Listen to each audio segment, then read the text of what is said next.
Coding was first introduced to me by my swimming coach, Miss Irene Hisham. She was the one who was explaining about coding to my parents and recommended Qt Kids to them to enroll me to start my coding journey. My dad, who was very keen with her explanation, came home and talked to me about it. Me, who really likes to play games and spend a lot of time on my laptop, said yes and thought it was a very good idea because it will help me in my future to code or create my own game or website.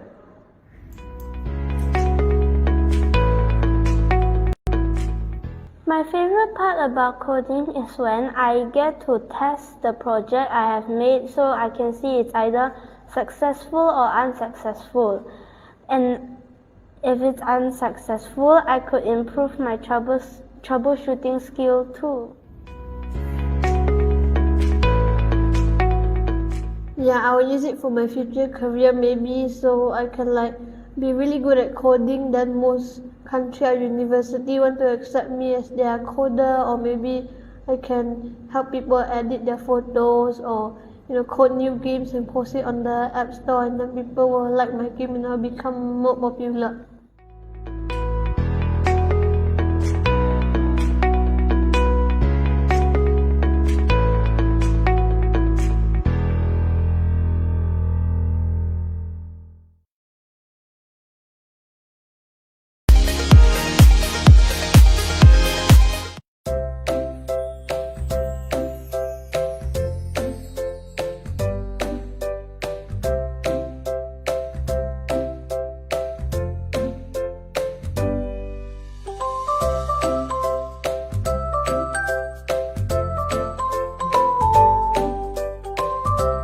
Our vision is to discover an individual's passions and turn it into sustainable skills. Therefore, we have catered to curriculum best fit for kindergartens, primaries, and secondary school students.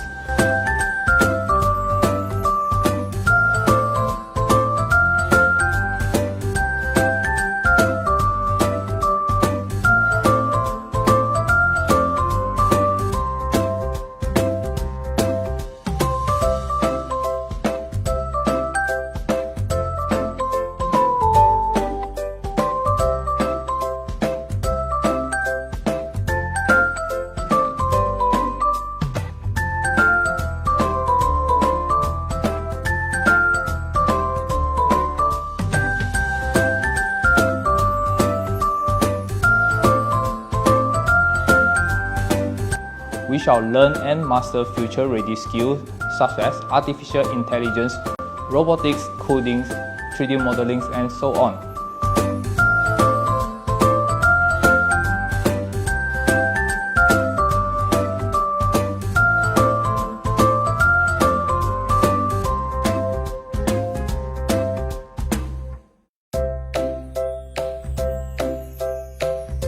Red, orange, yellow.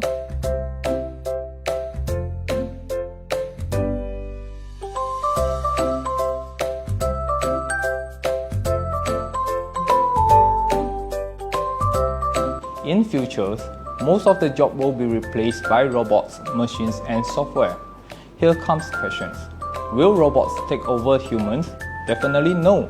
But we must undergo a transformation, reshape education, and reform ourselves.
We foster the unique individualities and self-assurance of each student, equipping them to take on the world with our genetic philosophy, one patient's infinite future.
Salam sejahtera, salam keluarga Malaysia. Bertemu kembali ke MYDIGITALMAKER Fair 2022 at East Malaysia.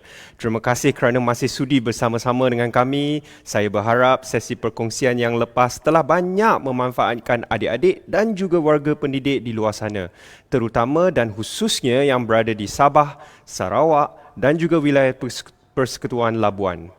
Perbualan seterusnya melibatkan seorang guru yang memang terkenal dengan kaedah dan teknik pengajaran yang menitik beratkan elemen digital dan juga melibatkan kreativiti.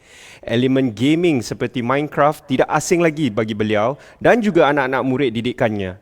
Jadi tidak hairanlah jika dia juga dikenali sebagai Cikgu Minecraft. Beliau juga banyak memenangi anugerah, malah bukan sahaja di Malaysia tetapi di persada dunia. Cikgu Minecraft ini sudah mengajar selama 7 tahun tetapi impak yang dihasilkan begitu hebat sekali.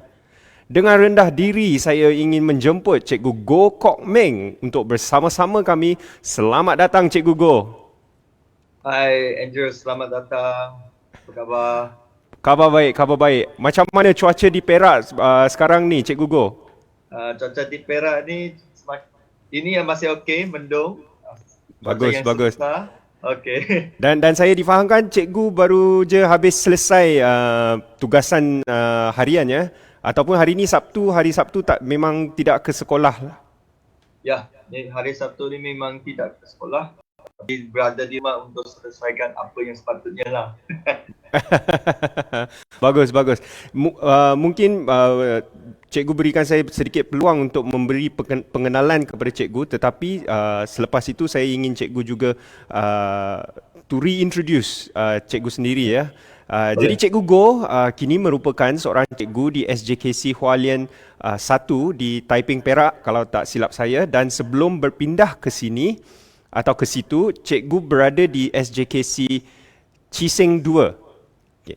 Saya ingin memulakan perbualan ini dengan bertanyakan Cikgu Go untuk berkongsikan sedikit pengalaman, terutamanya pengalaman mengajar di SJKC Ciseng 2 dahulu, yang saya difahamkan merupakan sekolah kurang murid kritikal. Ya, yang tu pun saya perlu cikgu mungkin berikan sedikit penjelasan. Dan juga bagaimana cikgu mula berkecimpung dalam bidang pendidikan digital ini. Silakan cikgu. Okey, selamat sejahtera. Terima kasih kepada Andrew terutamanya bagi peluang untuk berada di sini bersama dengan tuan-tuan dan puan-puan, sahabat-sahabat yang hebat di luar sana. So, saya Cikgu Go. Okey, boleh panggil saya Go saja. Saya berkhidmat di HKC Hualien 1. So, saya seorang cikgu matematik dan private tools ataupun teknologi yang digunakan adalah Minecraft dan PowerPoint, sebab yang ni yang paling bagi saya paling mudah lah. Okay. So saya ingin kongsi sedikit. Saya macam mana kata best advice ataupun nasihat yang pernah saya terima adalah kalau sesuatu yang tidak boleh mencapai sesuatu, tidak working in your classroom, okay, jangan paksa sampai patah. So kita boleh ambil alternatif lain atau jalan penyelesaian lain sehinggalah kita dapat sesuatu yang paling best untuk anak murid anda. So untuk yang ni saya berkhidmat sebelum ni saya berkhidmat selama boleh kata dah 7 tahun di sekolah SKM iaitu Ciseng 2 di Selama Perak. Pada waktu tu pada tahun 2016, okey, saya jejak kaki pada waktu tu hanya ada 18 orang. So semakin naik dia bilangan murid naik turun sikit. Kini pada tahun 2022 dia ada 22 orang. So, kenapa dia dipanggilkan sekurang-kurang murid? Sebab kalau ikut enrollment murid, kurang daripada, kalau tak silap, kurang daripada 150, dia akan dinamakan sebagai sekolah kurang murid. Manakala saya adalah sekolah dulu adalah kurang daripada 30 orang murid, jadi dia dinamakan sebagai SKM Critical. Dan itu adalah definisi ataupun term bagi sekolah berkenaan lah. Walaupun sekolah kecil tetapi dia penuh dengan kata adalah sedikit kepahitan, ada juga sedikit kemanisan. Tapi kepahitan tu biasalah kalau kita, bila saya fresh grade daripada IPG, saya rasa saya akan pergi sekolah besar untuk macam bercita-cita tinggi kan. Tapi bila ditempatkan di sekolah kecil tu, pada mulanya pahitlah juga sebab jauh dari rumah dan sebagainya, tetapi akhirnya menikmati kemanisan yang tidak akan dilupai. So, bagaimana saya dah mula dalam pendidikan digital ni? Sedikit info, Andrew. Sebelum ni saya tiada mempunyai macam mana kata background ataupun latar belakang computer science. Sains komputer tu tiada. Saya tidak mengambil macam mana kata yang kalau diberi peluang untuk macam mana mempelajari adalah kemahiran asas literasi digital sewaktu di IPG. iaitu bagaimana nak gunakan PowerPoint, bagaimana gunakan Microsoft Word. Kalau lebih daripada itu, contohnya robotik dan sebagainya. Bila saya jejak kaki sebagai seorang pendidik, pada tahun 2016, waktu tu dah banyak orang katakan robotik, banyak orang katakan pengaturcaraan iaitu coding dan sebagainya. Dan itulah munculnya satu macam mana jurang pengetahuan ataupun satu golden opportunity bagi saya untuk mencuba, merasai dan meneroka sementara saya berada di sekolah kurang murid. Sebab pada waktu tu sampel murid sikit, itulah peluang yang terbaik bagi saya untuk meneroka. Sebab pada waktu tu try and error sangat penting bagi saya, sebab waktu tu saya guru muda, jadi penuh dengan energi, tak ada macam mana kata berada di situ, tak ada tempat nak pergi. Jadi boleh cubalah. So bila saya cuba, saya rasai pada mulanya saya ingat saya tak dapat sebab coding ni susah. Sebab gunakan sentences yang macam mana language dia kena type, text based language. Tapi dia teknologi makin bercanggih, dia ada block programming. Jadi pada itu saya bermulalah belajar macam mana buat block programming dengan Scratch, dengan macam mana embed, dengan yang ada panda tu, dengan macam mana make code. Jadi itulah titik permulaan bagi saya lah. Habis tu saya ambil apa yang ada bersama dengan murid pada waktu tu macam mutual learning. So murid belajar, saya pun belajar untuk bagi 7 tahun ni sehingga kini lah. So itulah permulaan saya masuk dalam pendidikan digital. Sudah beberapa kali saya berbual-bual dengan cikgu-cikgu yang menyertai program pada tahun ini, terutamanya untuk zon East Malaysia ni. Dapat disimpulkan di sana kebanyakan cikgu yang berkecimpung dalam bidang pendidikan digital ni memang agresif dan juga kebanyakan mereka ni think out of the box supaya mereka dapat menerapkan kepada murid-murid mereka tentang kemahiran-kemahiran dan juga mencungkilkan bakat-bakat murid-murid di sini. Jadi saya memang begitu kagum sekali dengan kebolehan cikgu-cikgu seperti Cikgu Go dalam memberikan begitu banyak peluang kepada budak-budak di sekolah cikgu. Jadi di sekolah baru juga cikgu, SJKC Hualien 1 ni, cikgu pun terus melaksanakan misi untuk menjadikan sekolah Hualien 1 ni sebagai sebuah sekolah yang ambil berat dalam memupuk minat murid-murid dalam kemahiran digital. Saya rasa pengalaman semasa menjadi finalis Cikgu Juara Digital juga banyak membantu dalam pembentukan dan juga mindset ini ya, cikgu. Saya rasa mungkin boleh cikgu cerita sedikit tentang pengalaman semasa menyertai program CJD. Saya rasa cikgu menyertai pada tahun 2019 ke? Saya menyertai pada tahun 2020. 2020. Tahun wawasan. Okey. Jadi dari segi penyertaan atau dari segi proses melalui program CJD ni, boleh cikgu ceritakan sedikit pengalaman? Boleh. Okey. So pada tahun 2020, di waktu tu ada satu program ataupun satu pencalonan cikgu juara digital iaitu CJD. So pada mulanya memang saya tak merayai info iklan CJD dan semuanya. Lepas tu pada asasnya saya tidak mengisi, sehingga rasa orang insan dia bagi tahu, dia call up saya, dia bagi WhatsApp kenapa tak isi lagi dan sebagainya. So pada tahun yang sama dia berada dalam profil kita bersaing, iaitu Cikgu Hilmi, Cikgu Nur Hilmi. Okey, dia merupakan salah satu seorang cikgu juara digital top 5 di pada tahun 2020. Dia yang paksa saya mengisi, tapi saya berterima kasih kepada dia. Okey, so bila saya mengisi itu, dia memerlukan macam mana apa sebenarnya bila kita nak isi. Memang kita ada satu perspektif bahawanya kita bukan siapa-siapa. Sebab bila kita tengok list top 30, memang penuh dengan hebat-hebat.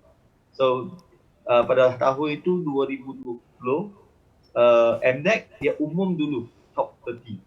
Lepas tu kita tengoklah top list tu. 30 tu dia umur dulu 16. Top 16. So kita tengoklah list tu apa-apa kan.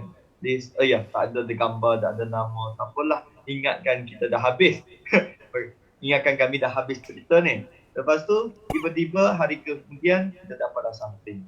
Untuk macam mana kata, dapatlah rupa-rupanya masuk top 5 dan pada waktu tu ada beberapa calon yang memang hebat. So, pengalamannya adalah bila kita nak something, kita kena ada satu problem lah. Contohnya kita ada satu problem. Dia akan tanya resume dan semua tu. Lepas tu form dia akan isikan apa. Macam mana kata, apa pengalaman, apa aktiviti yang pernah disertai untuk memberi impak ke dunia pendidikan. Jadi saya isi je. Pada waktu tu saya memang macam mana kata, jagung setahun boleh kata lah. Okay, izinkan saya gunalah yang istilah tu. So, pada waktu tu, saya isi je apa yang perlu buat. Sebab saya tak tahu apa yang kita buat itu adakah dipandang tinggi, dipandang rendah ataupun biasa-biasa saja. So, saya gunakan waktu tu, saya isi, saya hantar dan instan tersebut iaitu Cikgu Fimi dia tolong saya cek. Akhirnya kita dua-dua orang tu masuk dalam top 5. Dia satu dalam top 5 tu waktu tu kita bincang lagi. So, pengalaman yang terbaik adalah saya ingin nak kongsi dengan tuan-tuan dan puan-puan. Beri sendiri macam mana kata, beri sendiri satu peluang, isi dulu, dapat tak dapat itu lain cerita.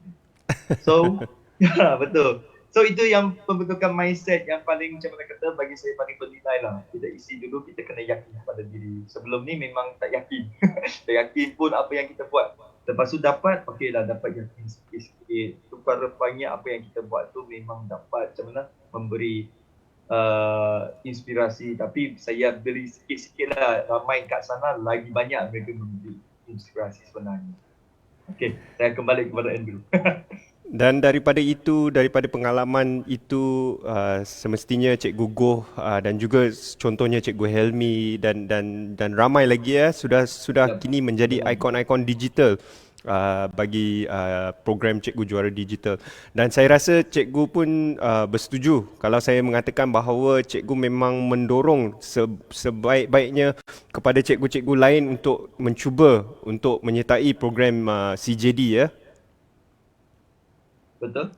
Kita ada laksanakan program contohnya untuk tahun 2020 tahun ni. Bagi tahun ni kita kumpulkan macam tag team bersama dengan CJD yang sebelum ni untuk laksanakan roadshow ataupun katanya webinar untuk memberi bantuan, memberi keyakinan kepada cikgu-cikgu lain untuk mengisi bagaimana kita nak mengisikan borang-borang tersebut, bagaimana kita nak membina resume yang boleh dihantar untuk perjalanan tersebut. Sebab tahun ni kita tahu, sebab sebelum ni bila kita adakan iklan ada dah beberapa kawan-kawan sahabat-sahabat telah macam mana PM, boleh ke saya macam mana ke saya ambil juga yang pendekatan macam mana kata, hantar dulu resume, lepas tu kita tengok apa yang kita boleh bagikan, tapi kena bagi yang betul lah sebab yang itu akan dinilai oleh juri-juri yang bukan saya secara dulunya saya pun tak tahu juri itu siapa. So dari segi kita bagikan macam mana kata pendedahan, pengalaman kita sharing untuk bagaimana isi sebab setiap orang tu berbeza, setiap calon tu berbeza cara dia approach dia. Jadi kita berharap cikgu-cikgu atau sahabat-sahabat di luar sana dia akan lebih yakin dan okey ini adalah laluan saya nak ikut macam mana dia yang buat macam itulah. Saya difahamkan Cikgu Go juga ada slide seterusnya untuk berkongsi. Yep, betul. Okey. So di sini saya ingin kongsi dengan cikgu-cikgu sebab kembali kepada pengalaman tadi. So everybody, di sini saya nak gunakan ayat ni lah. Everybody has problems. Okay, there is no need to ashamed of your problem yang you are experiencing. Macam saya berada di SKM pada tahun bila saya nak mohon. So saya banyak problem. Saya yakin tak kira sekolah besar ke sekolah kecil, dia mesti dia ada banyak problem. Macam Andrew pun ada problem sendiri kan, Andrew. So bila kita ada problem tu, contohnya bagi saya lah, dalam konteks saya bila saya berada di sekolah tersebut, problemnya adalah kecil. Okay, problemnya adalah dia ada macam mana kata memerlukan kemudahan yang lebih banyak. So di situ bila ada problem, bila ada obstacle, di situlah ada peluang yang baik. So saya assuming, saya tak macam mana tak ashamed of the problem. Contohnya murid saya dia macam mana memerlukan kemahiran lebih dan sebagainya. Itu bukan satu macam mana penghalang, tapi dia adalah satu peluang kepada saya. Jadi akhirnya saya gunakan peluang tersebut, baru saya dapat macam mana kan berkongsi bersama dengan tuan-tuan perempuan.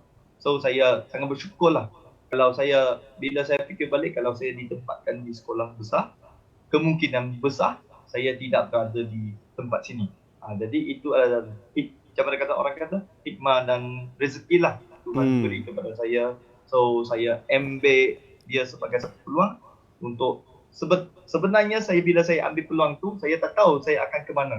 Mungkin dia akan fail, teruk, mungkin dia akan boleh sampai ke sikit-sikit 50%, tapi saya bersyukurlah dapat berada di sini. Itu je lah.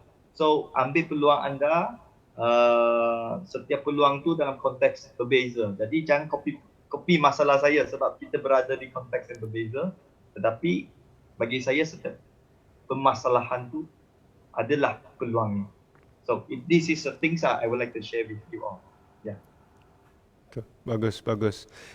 Dan seterusnya Cikgu Go. Okay, so di sini bila saya ada problem dan sebagainya kan, di sini saya nak macam mana pengalaman bila saya macam mana sertai dalam program CJT itu, saya dapati sebenarnya yang pengalaman ni bermula dari macam mana kata, semasa saya mohon CJT sampai kini, apa yang saya dapat, bila kita mohon tu semestinya kita laksanakan, akan sertakan banyak program ini, program itu kita lakukan untuk yang macam mana, yang akhirnya bila kita tengok dalam ada 3 model saya gunakan, saya carikan sebenarnya ada model daripada Intel, model daripada whole school approach, model daripada Microsoft. So ini adalah berkaitan dengan perubahan. Jadi bila kita tengok dalam perubahan ni, ini pengalaman saya bila saya nak masuk dalam pencalonan, mana-mana pencalonan. So akhirnya kita akan tengok kepada student success, kejayaan kemenjadian murid, kejayaan murid dan sebagainya. Dia tak akan tengok kepada kejayaan cikgu. Sebab cikgu jaya, macam mana kata orang pernah saat pensyarah bagi tahu saya, macam mana kata, biar berguru macam mana. Dia macam ni, kita nak student tu berjaya, bukannya cikgu.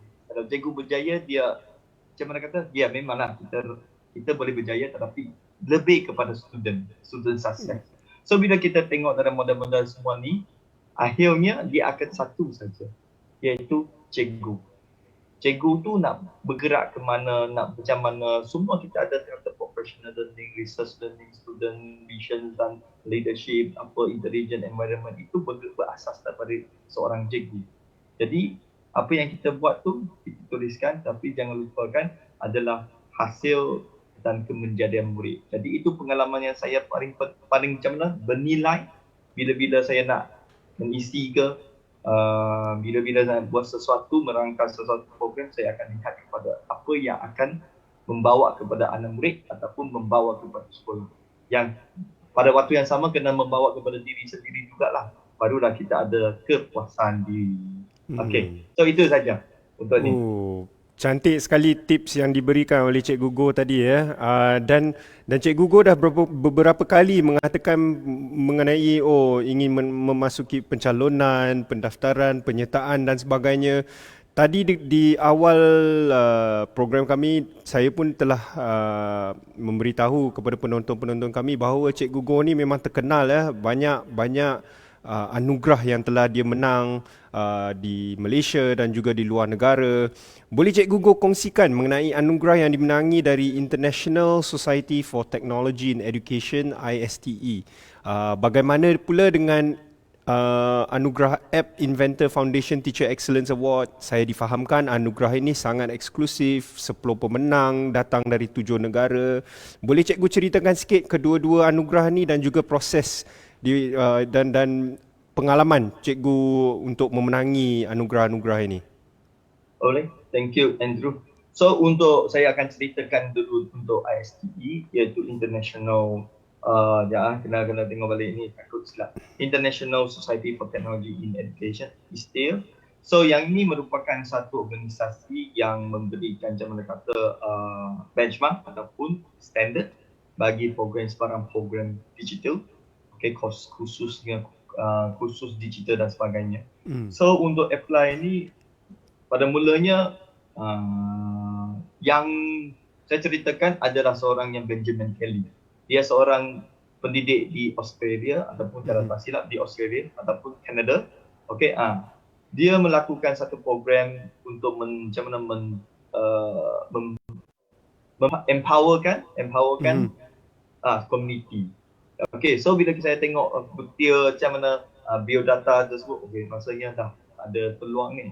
So bila saya apply saja, saya ambil, tak apa, saya apply saja apa yang ada. Tetapi bila apply tu kena ada something lah. So bila apply, pengalamannya adalah dia bila dah apply, dia dah buka portal, dah apply dan dia ada interview. Kali ini dia ada interview. Tahun lepas sebab waktu pandemik. Dia akan baca, dia akan bagi jalan, interview, second time tu kita interview dan orang tu adalah masalah. So saya kena gunakan bahasa Inggeris yang tidak seberapa So nasib baiknya dia boleh dengar lah. Yang janji dia boleh faham, jangan ke laut saja. So bila saya apply, saya interview dan soalan yang tanya tu adalah tentang impact kepada student, impact kepada sekolah. Dia tak akan tanya impact kepada anda diri sendiri sebab dia nak tahu. Dan bila kita kongsikan interview tu, dia nak bukti-bukti. Contohnya figure lah, contohnya bilangan. Ada tak gambar, ada tak video, ada tak macam mana recognition daripada mana-mana pihak dan sebagainya. Nak lihat dari situ. Lepas tu habis 2-3 minggu dan dia bagi hanging dulu, tak tahu bila-bila tengah malam tu pop-up, dia keluarkan email dan dia katakan congratulations dan sebagainya. So itu dah paling bagi macam mana kata sebab bila habis interview tu macam tak ada bunyi, tak ada berita, saya ingat dah tak apa, biar je lah. So itu pengalaman yang paling penting adalah orang yang interview saya tu adalah director dia. Itu ada pengalaman pertama bersama. Terbaik. Lepas tu yang kedua ada bersama dengan MIT App Inventor Foundation. So yang ni adalah satu macam mana ke, kita compete bersama dengan educator yang lain. So kita hantarkan buktiran apa yang telah buat, apa yang apps yang telah buat, program bersama dengan murid, bersama dengan community dengan bukti-buktinya. Lepas tu akhirnya dia juga akan datang satu email dulu, masuk finalist dulu. Dia akan masuk kata, congratulations, you are the finalist of everything. So we need to set up a meeting. So saya pun set up a meeting. Lepas tu yang duduk tu, saya ingat juri tu juri orang lain. Tapi rupanya bukan. Juri dia adalah managing director dia dengan co-foundation dia, iaitu Dr. Natalie Leo, dengan satu lagi fragment, Danny Fragment. Dua-dua orang duduk kat situ, dua-dua orang mempunyai macam mana kata, satu figure yang hebat lah. Kalau kita tengok dalam MIT App Inventor page tu, dia lah ada nama dan sebagainya. Bila dia question, dia akan question apa itu, dia tanya terus. Mula dengan soalan, what you know about App Inventor? Kena tahu sedikit history dia. Lepas tu dia tanya dulu, if I give you the positions as a managing director, what you want to change? Itu soalan hebat lah. Lepas tu soalan yang terakhir adalah dia kata what you can propose. the next apa macam tu. So kita kena jawab dengan tu dan kena faham terms dia, yang dia selalu tekankan adalah computational action. Okay, tarik nafas dulu. Okay, computational action iaitu bagaimana kita ada selalu MDEC dia tekankan, sebab tahun lepas ataupun tahun sebelumnya adalah satu series webinar tentang computational thinking. Sekarang dia adalah computational action. Bagaimana kita nak gunakan make the computer science make sense bagi murid-murid tersebut. Dan dia nak tanya, dia ada satu soalan lagi saya ingat, apakah perbezaan antara ini. So dia memang tanya ada soalan praktikal, soalan yang macam mana umum dan soalan untuk future. So dia macam kajian masa depan.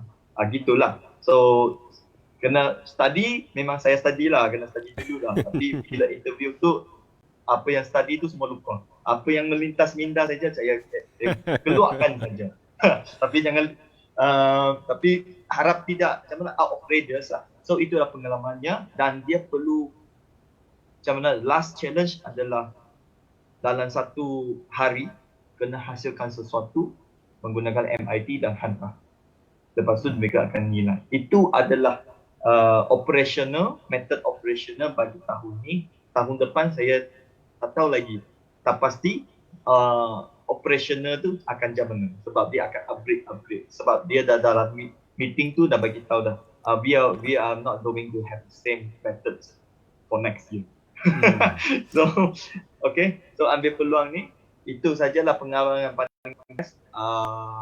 pada waktu yang sama, pada waktu yang singkat, kena keluarkan apa yang ada dalam otak, keluarkan dan apply dan hantar. Itu saja. Saya tak fikir banyak dah. Andrew, no time to think about that. Dan begitu saya begitu kagum sekali dengan pencapaian Cikgu Go, bukan sahaja di Malaysia dan juga di pesada dunia ya. Dan seringkali kami tidak selalu mendengar berita-berita seperti ini ya, terutamanya sekiranya seseorang itu tidak berada di dalam ekosistem pendidikan. Jadi saya rasa harus dan wajar kami mengangkat dan mengharumkan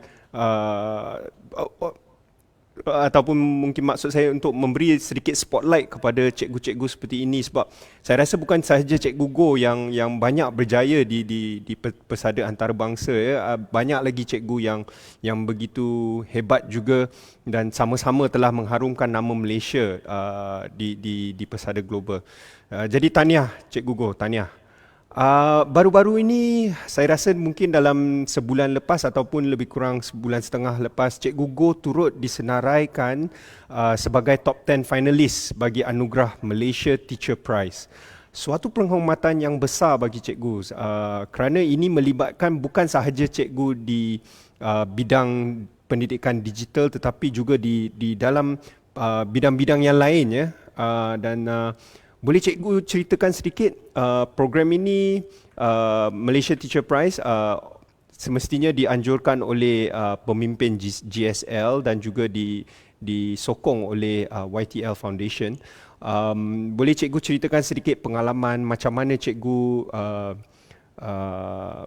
kenal pasal anugerah ini dan juga macam mana cikgu telah menjalankan proses pendaftaran, melibatkan diri dalam pemilihan, dan adakah ia juga mempunyai program-program sampingan selain malam anugerah sahaja contohnya? Baik. Okey, terima kasih.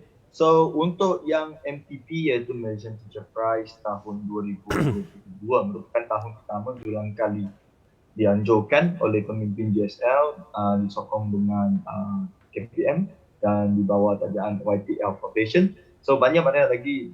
Okey, untuk yang pendaftaran tu bermula dengan pendaftaran. Okey, bermula dengan kenapa saya tahu benda tu. So saya kita percaya yang kalau tengok dalam ada ikut, saya rasa semua orang ada social media kan. So dia akan lintas iklan tu. Pada mulanya saya tak, secara jujurnya saya tak isi. Saya tunggu tarik lanjutan kali kedua. Lanjutan pertama. Bila habis due date, okey. Saya tak isi lagi. Habis due date baru saya pergi portal buka tengok okey semua tu tentang yang macam mana nak itu. Alah buka saja banyak benda ni. kena sedia. So saya tunggu sampai dah tarikh itu di extend kan. Nasib baik dah di extend kan. So bila di extend saya buatlah. Saya buat duduk tenang dalam beberapa hari itu saya duduk tenang saya buatkan dan semuanya. So bila dah buat dah hantar semuanya saya macam mana kata saya pun ambil dengan peluang okey tak apa saya ambil sebagai pengalaman apa yang kita boleh buat apa yang kriteria tersebut agar saya boleh membaiki diri okey untuk cuba tahun depan. Kalau tahun ni tak dapat tak apalah saya cuba tahun depan. Tapi dalam hati ni memang saya buat persediaan lah Andrew. Tahun ni memang tak dapat. okey. So saya cuba lepas tu saya hantar dan saya tunggulah saya sampai saya lupa dah. So bila saya lupa, tiba-tiba terdapat satu call daripada tak tahu siapa-siapa. Okay, so saya angkat saja. Dia bagi tahu namanya siapa-siapa. Lepas tu dia beritahu, okay, anda masuk dalam top 20 dan sebagainya lah. Okay, lepas tu kena buat interview dan sebagainya. Sebab kita tengok dari proses interview, macam mana proses pencurian tu, saya yakin dan percaya dia dah jelas pada portalnya ada berapa salingan, ada 5 stage, ada 6 stage dan sebagainya. So saya bersyukurlah bila saya nak dapat interview, saya bersyukurlah sebab nak compete dengan 20 orang ataupun 30 orang ataupun berapa orang lagi, saya tak pasti sebab yang ni bilangan yang dirahsiai pada waktu tu. Okay, so saya duduk je pada waktu tu tanya soalan, ada interviewer tanya soalan berkaitan dengan application anda, bagaimana nak buat dan semua. Okay, so saya pun okay, fine. Habis saya lega, bila habis interview saya lega, saya buangkan semua sebab saya nak fokus kepada kerja hakiki. Saya belum siap lagi melangsaikan hutang lah, kononnya melangsaikan hutang sekolah dulu. So tiba satu hari ada satu prank oleh Samuel dengan Cheryl. Okay, ada tentang yang itu. Okay, tanya masuk dalam apa-apa, lepas tu buatkan pengumuman pada waktu tu. Okay, itu yang saya rasai. Okay, fine. Okay, sangat bersyukur sebab antaranya tu ramai, macam mana kata, ramai insan yang sangat hebat, sangat berkaliber, sangat layak. Okay, so jangan lupa boleh join lagi untuk tahun depan. Okay, so kembali ke sini adalah bila dah siap semua tu, kita ada satu event, satu seremoni. Satu seremoni itu sangat baguslah, sangat mereka menghargai. Pada waktu tu Andrew pun ada bersama kan. So Andrew akan juga merasai cikgu-cikgu bagaimana dihargai dan sebagainya. So caranya adalah sangat berbeza. Okay, dia akan panggil seorang-seorang untuk macam mana. Tapi yang operasi tu, macam mana modul operators tu tak sama lah mungkin tahun depan. Saya tak tahu lah. Okay, so itu pengalaman bagi saya sebab saya berjumpa dengan 9 orang lagi dengan bina. Okay, berkongsi bersama macam mana apakah inspirasi mereka, cerita kisah benar, dapatkan idea-idea untuk kembangkan diri walaupun tidak menang, tidak mengapa, tetapi kita dapat jalinan yang bagus daripada 9 orang dan daripada sebanyak sebenarnya untuk membantu saya macam mana kata, okay, think ahead, okay, membuka minda untuk terima dan macam mana kata, buat sesuatu perubahan supaya kita boleh hijau lagi, supaya kita lebih sustainable. So itulah pengalaman saya dan benefitnya adalah kita dapat kawan ataupun positif circle yang sangat-sangat hebat, sentiasa memberi inspirasi. Saya tahu Cikgu Go selalu menang anugerah dan sebagainya. Kadang-kadang anugerah itu juga telah melibatkan hadiah wang tunai dan sebagainya. Dan saya tahu dengan Cikgu Go ni, bila menang hadiah-hadiah untuk benda-benda seperti ini, Cikgu akan mengguna balik duit tu untuk menaik tarafkan peralatan yang sedia ada atau membeli peralatan yang lebih moden dan canggih untuk anak-anak murid. Cikgu Go tak rasa rugi ke kalau buat macam tu? Okey, untuk secara jujurnya, bila dah setiap yang tu, sebab saya meletakkan diri sebagai macam kata, mungkinlah ada orang akan kata, okay, this is the idiot action. So sorry I using the words idiot. But sebenarnya ramai di luar sana sahabat-sahabat, dia adalah gunakan macam mana lebih outsource, lebih macam mana kata, bukan outsource ni, lebih resourceful dia keluarkan banyak. Ramai di sana, iaitu sahabat-sahabat saya, dia sangat berkorban. Bukan termasuk saya, bukan saya saja. Ramai lagi.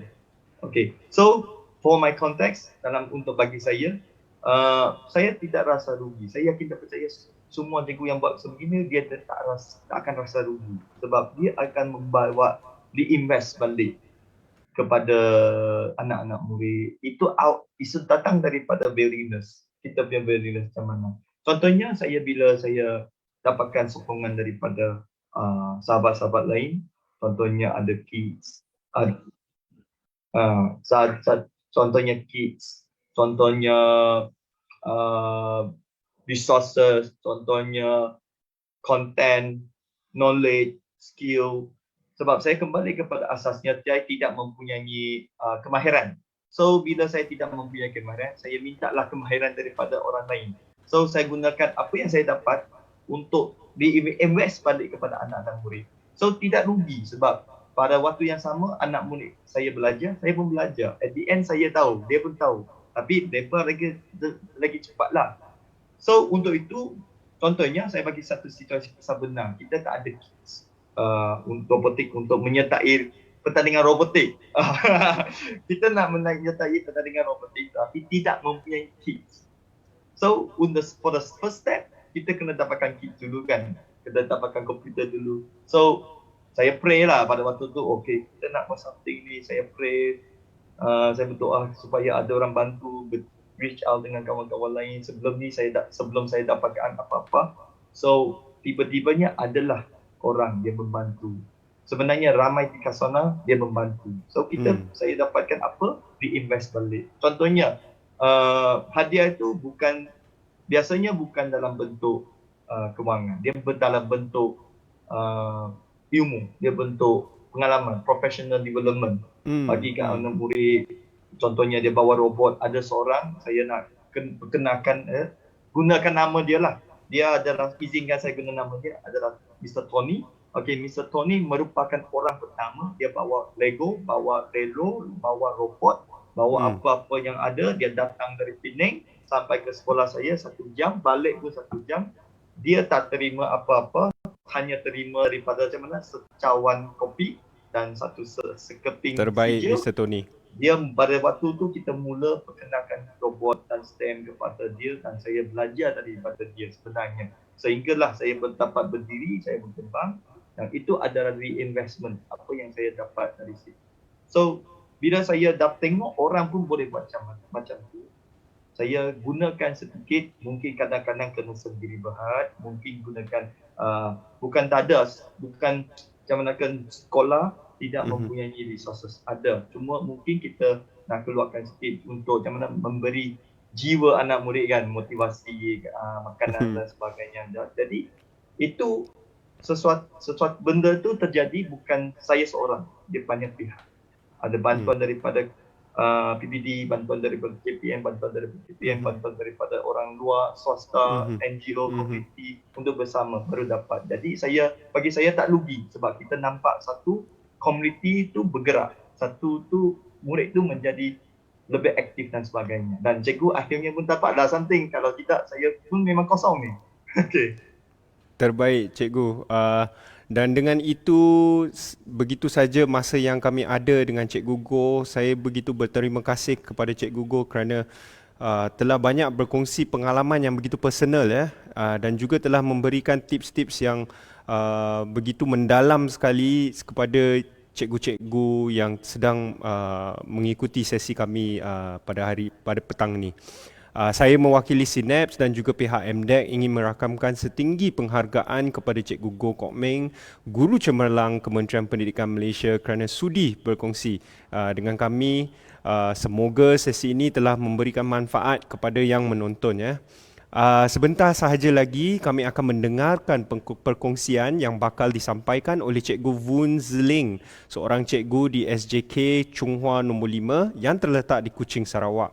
Cikgu Vun merupakan seorang pendidik yang diiktiraf oleh Microsoft melalui pelbagai program pengtauliahan yang disediakan. Beliau juga akan berkongsi mengenai program Microsoft Educator Program. Dengan itu, kami akan kembali sebentar lagi dan akhir kata terima kasih Cikgu Goh kerana bersama-sama dengan kami dan kami akan berjumpa lagi ya, semestinya kami akan berjumpa lagi. Okey. Baik, terima kasih. Okey, terima kasih. Salam keluarga Malaysia.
Welcome everybody to Edu360 Academy.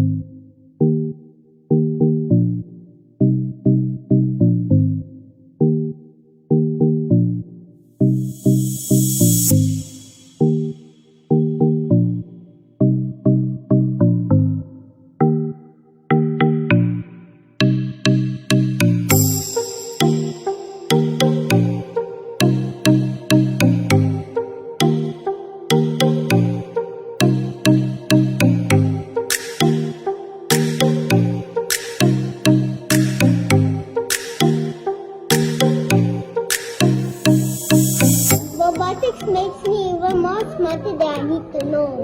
Okey. It makes me know how to make other Lego things.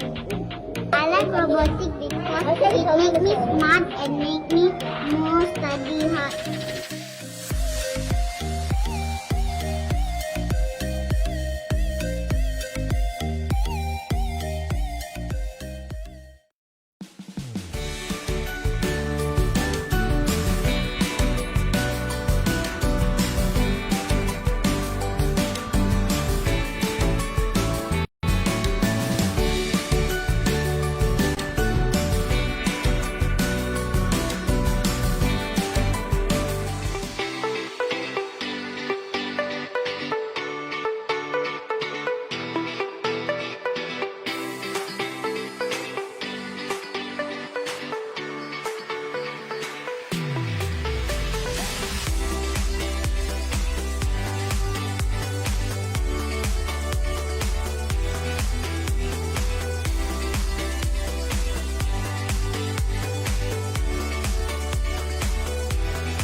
at Robot Club is a one-stop STEAM robotics coding learning center in Malaysia.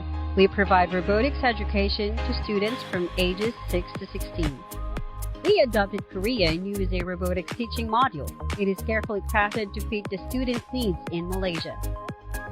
at Robot Club is certified by Digital Maker Hub and MYDIGITALMAKER since 2018. Since 2018, our annual National Robotics Competition are recognized by the Ministry of Education, which is known as STEAM Cup Malaysia. Our headquarters is located at Emporis Kota Damansara. We provide a nurturing, stimulating, and safe environment for our students, facilitated with PC, equipment, 3D printing, and maker lab. As for today, we have more than 30 at Robot Club learning centers throughout Malaysia. We educate our students not only through assembling robots, but we focus on practical use of mechanical parts, programming learning, and project management. We emphasize students' growth to ensure the technology we educate them could be beneficial and help them to achieve success in their future.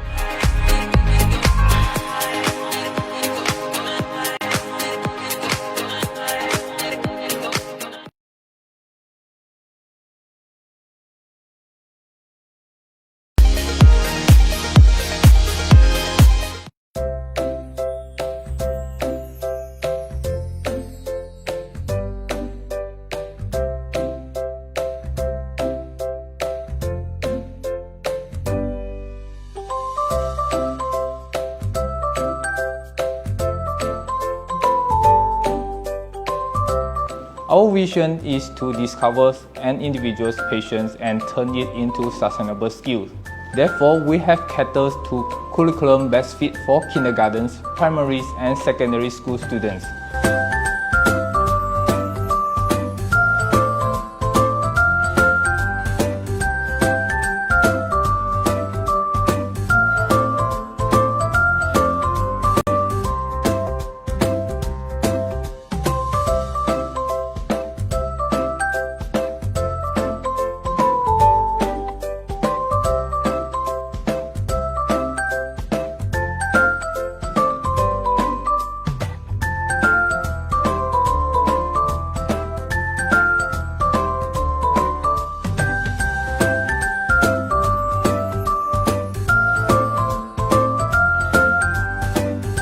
We shall learn and master future-ready skills such as artificial intelligence, robotics, coding, 3D modeling, and so on.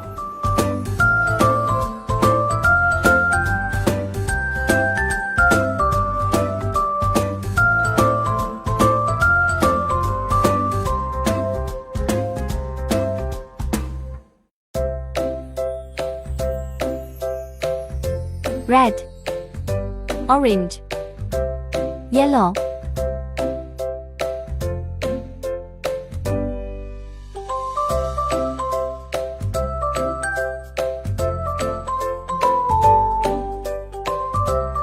In futures, most of the job will be replaced by robots, machines, and software. Here comes questions. Will robots take over humans? Definitely no. But we must undergo a transformation, reshape education, and reform ourselves.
foster the unique individualities and self-assurance of each student, equipping them to take on the world with our genetic philosophy, one patience, infinite futures.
Selamat kembali ke My Digital Maker Fair 2022 at East Malaysia. Kami teruskan dengan program yang begitu padat sekali yang kami telah sediakan kepada penonton-penonton kami, terutamanya kepada anak-anak murid kita dan juga warga pendidik, terutamanya yang berada di Sabah, Sarawak dan juga wilayah Persekutuan Labuan. Tetamu yang akan membuat perkongsian selepas ini merupakan seorang cikgu yang bertapak di Sarawak dan juga seorang Microsoft Certified Educator. Cikgu Vun Zling daripada SJK Chunghua nombor 5 akan terus bersama kami untuk berkongsikan mengenai program Microsoft Educator. Dengan itu, tanpa melengahkan masa lagi, Cikgu Vun, selamat datang. The floor is yours. I'm passing it over to you. Terima kasih. Okay. Terima kasih Mr. Andrew. Okay. Salam sejahtera dan selamat petang saya ucapkan kepada warga pendidik di atas talian. Terima kasih kerana sudi meluangkan masa untuk mengikuti acara tahunan My Digital Fair 2022 di bahagian East Malaysia. Saya CJD Bun Seling dan saya ingin mengucapkan terima kasih kepada pihak penganjur iaitu My Digital Maker kerana sudi menjemput saya untuk membuat perkongsian tentang Microsoft Educator Program pada petang ini. Saya juga ingin mengucapkan terima kasih kepada host hari ini iaitu Synex kerana menyediakan platform online untuk perkongsian ini. Pernahkah rakan-rakan anda menyatakan bahawa, yes, saya telah mendapat pengiktirafan MIE Expert? Pernahkah anda melihat badge Microsoft Educator yang telah rakan-rakan anda share atau post di sosial media seperti Facebook, Instagram ataupun di TikTok? Adakah anda juga berminat untuk mendapatkan pengiktirafan daripada Microsoft? Ini merupakan tajuk perkongsian saya pada petang ini. Tips untuk menjadi ME, MAE dan MIE. Okey, kita pergi ke slide seterusnya iaitu biarlah saya memberi sedikit penerangan ringkas tentang latar belakang Microsoft Educator Program. Memandangkan kepakaran dan keberkesanan para pendidik dalam menggunakan aplikasi teknologi merupakan elemen yang penting dalam transformasi pendidikan dan kualiti guru juga menentukan kemenjadian murid, maka pihak Microsoft telah mengambil inisiatif untuk menyediakan Microsoft Educator Program bagi membantu para pendidik meningkatkan proficiency untuk mengintegrasikan teknologi dalam PDP supaya anak-anak murid kita akan berasa lebih seronok, berminat dan seterusnya melibatkan diri secara aktif dalam pembelajaran. Dan yang paling menarik di sini ialah program Microsoft Educator yang ditawarkan adalah percuma dan para pendidik tidak perlu membayar untuk mengikuti program tersebut. Selain itu, pengiktirafan Microsoft adalah bertaraf antarabangsa. Ini juga dapat meningkatkan pencapaian KPI warga pendidik. Terdapat 4 pengiktirafan yang ditawarkan dalam program Microsoft Educator, iaitu Microsoft Educator, Microsoft Advanced Educator, Microsoft Educator Trainer, dan Microsoft Innovative Educator Expert. Marilah kita bermula dengan yang pertama, iaitu Microsoft Educator. Saya pasti warga pendidik tidaklah asing dengan pakej Microsoft Office seperti Word, Excel, PowerPoint dan banyak lagi. Maka, warga pendidik boleh mengambil kesempatan ini untuk mendapat pengiktirafan bertaraf antarabangsa untuk Microsoft Educator melalui laluan program Microsoft Educator yang disediakan secara percuma. Selain itu, untuk warga pendidik yang mungkin masih merupakan beginner dalam penggunaan Microsoft Tools seperti Microsoft Teams ataupun OneNote, anda juga dialu-alukan untuk mengikuti program Microsoft Educator. Okey, caranya amat senang. Anda cuma perlu melengkapkan 6 modul secara online melalui Learn Educator Center.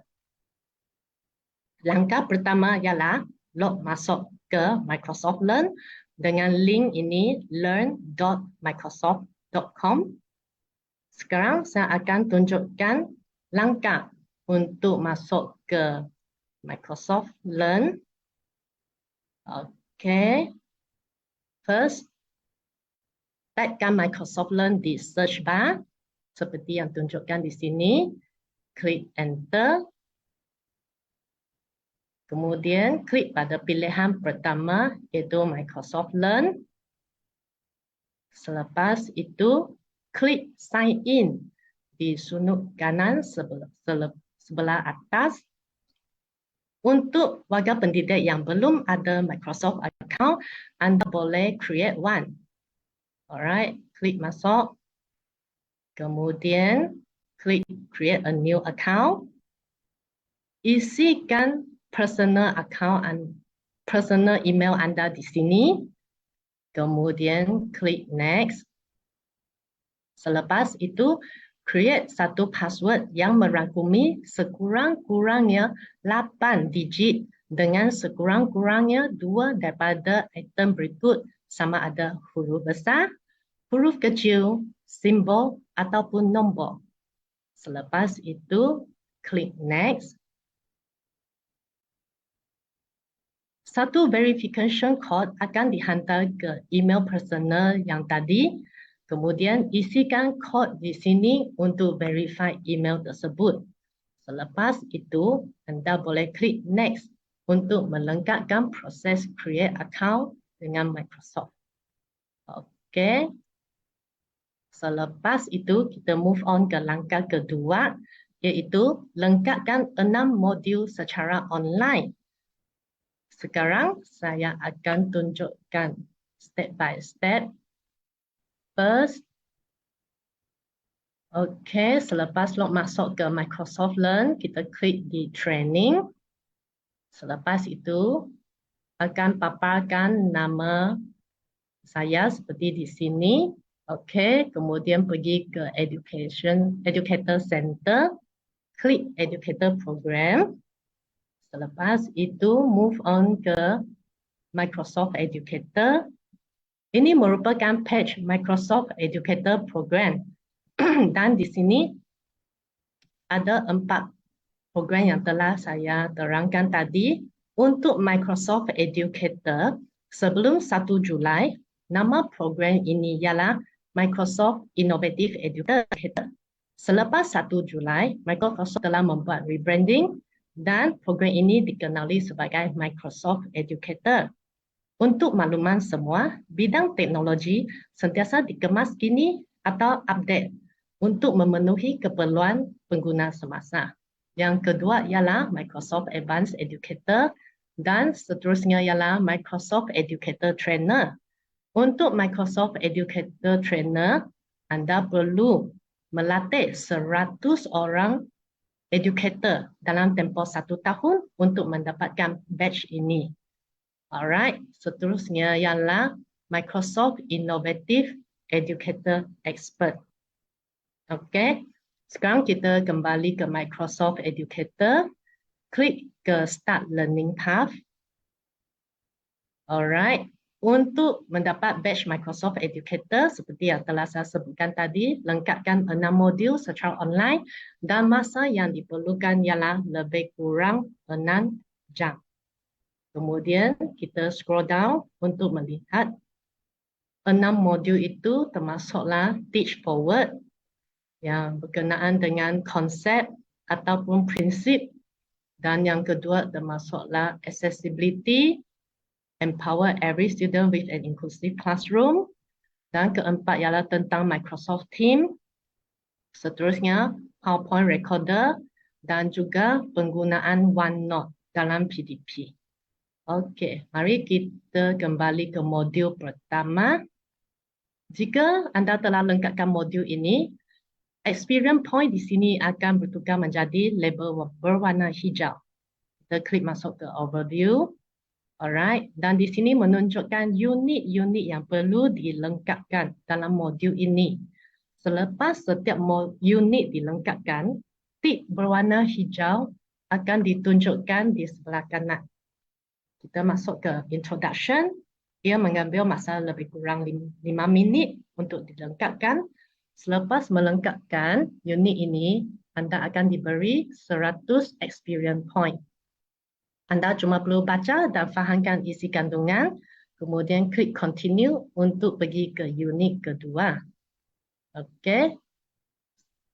Selain daripada nokta-nokta, diagram juga disertakan dalam unit-unit tertentu untuk membantu pemahaman warga pendidik. Di samping itu, video pendek juga disertakan untuk membantu pemahaman anda semua. Okey, dan mungkin di sini ada di kalangan anda yang bertanya-tanya, perlukah saya menghabiskan modul ini sekaligus? Macam mana jika nanti saya ada meeting, saya ada urusan lain, saya tidak dapat sambungkan semua unit untuk modul ini? Janganlah anda risau, kerana Microsoft dia sangat user friendly.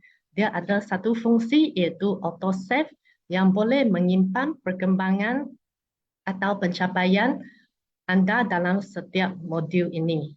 Yang perlu warga pendidik buat ialah habiskan setiap unit itu, kemudian anda boleh log out dan teruskan dengan urusan lain, kemudian anda boleh sambung balik dengan login saja ke Microsoft Learn pada bila-bila masa. Kan ini sangat bagus. Okey. Kemudian kita teruskan dengan unit seterusnya.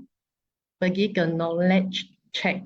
Okey, untuk bahagian knowledge check, terdapat beberapa soalan objektif yang diadakan untuk menguji pemahaman anda tentang kandungan modul. Warga pendidik perlu membaca dan fahamkan soalan, kemudian pilih jawapan yang betul. Selepas itu, anda boleh semak jawapan anda di check your answer. Okey, mari kita klik pada check your answer. Alright. Okey. Jika jawapan adalah betul, ia akan keluarkan tik hijau. Manakala untuk jawapan yang silap, dia akan keluarkan warna merah dengan correction. Dan cikgu boleh kembali ke unit-unit yang berkaitan, buat ulang kaji lagi. Okey, mungkin di sini ada yang bertanya, macam mana kalau saya tidak dapat menjawab semua soalan dengan betul? Adakah saya akan gagal? Adakah saya tidak akan diberi pengiktirafan Microsoft Educator? Jawapannya ialah tidak. Janganlah anda risau. Kerana ini bukan satu ujian atau exam. Ia cuma satu latihan untuk menguji tahap penguasaan anda. Jika warga pendidik masih berasa kurang yakin, anda boleh revise lagi unit-unit yang berkaitan. Okay, so jangan risau, ini bukan ujian. Dan selepas anda melengkapkan knowledge check, anda akan diberikan 200 experience point tanpa mengira berapa soalan yang telah anda jawab dengan betul. After that, kita pergi ke summary. Untuk bahagian summary, saya nak ingatkan semua warga pendidik untuk scroll down ke bahagian bawah untuk menyemak sama ada anda telah melengkapkan modul ini atau belum. Okey, marilah kita tengok paparannya. Jika ia menunjukkan modul incomplete, maka anda perlu klik go back to finish untuk melengkapkan unit-unit yang belum dilengkapkan. Alright, sekiranya ia menunjukkan modul complete, anda klik unlock achievement untuk mendapatkan sijil dan badge untuk modul tersebut. Marilah kita teruskan dengan langkah ketiga, iaitu semak badge atau sijil anda di bahagian profile. Ini merupakan step by stepnya. Okay. First, login ke Microsoft Learn, kemudian klik icon profile, klik profile, dan paparan ini akan ditunjukkan. Bahagian atas di sini menunjukkan badge, trophy, reputation point, followers dan sebagainya yang telah dikumpulkan. Di sebelah kanan kiri menunjukkan aktiviti yang telah anda lakukan untuk 7 hari yang lepas. Ia termasuklah trofi yang telah anda kumpulkan ataupun badge yang telah anda perolehi. Dan ia juga ada warm reminder jika ada modul yang belum dilengkapkan, ia akan tunjukkan di sini. Only 83 minutes left on this module. Maka warga pendidik boleh sambungkan atau lengkapkan modul tersebut. Next, kita masuk ke achievement.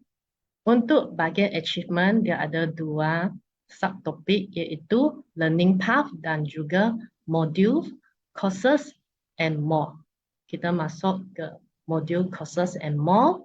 Scroll down untuk mencari modul yang telah kami ikuti iaitu Teach Forward, Best Strategies for Hybrid, Remote and Blended Learning.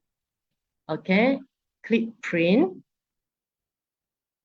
Dia loading dan ini merupakan sijil untuk modul tersebut.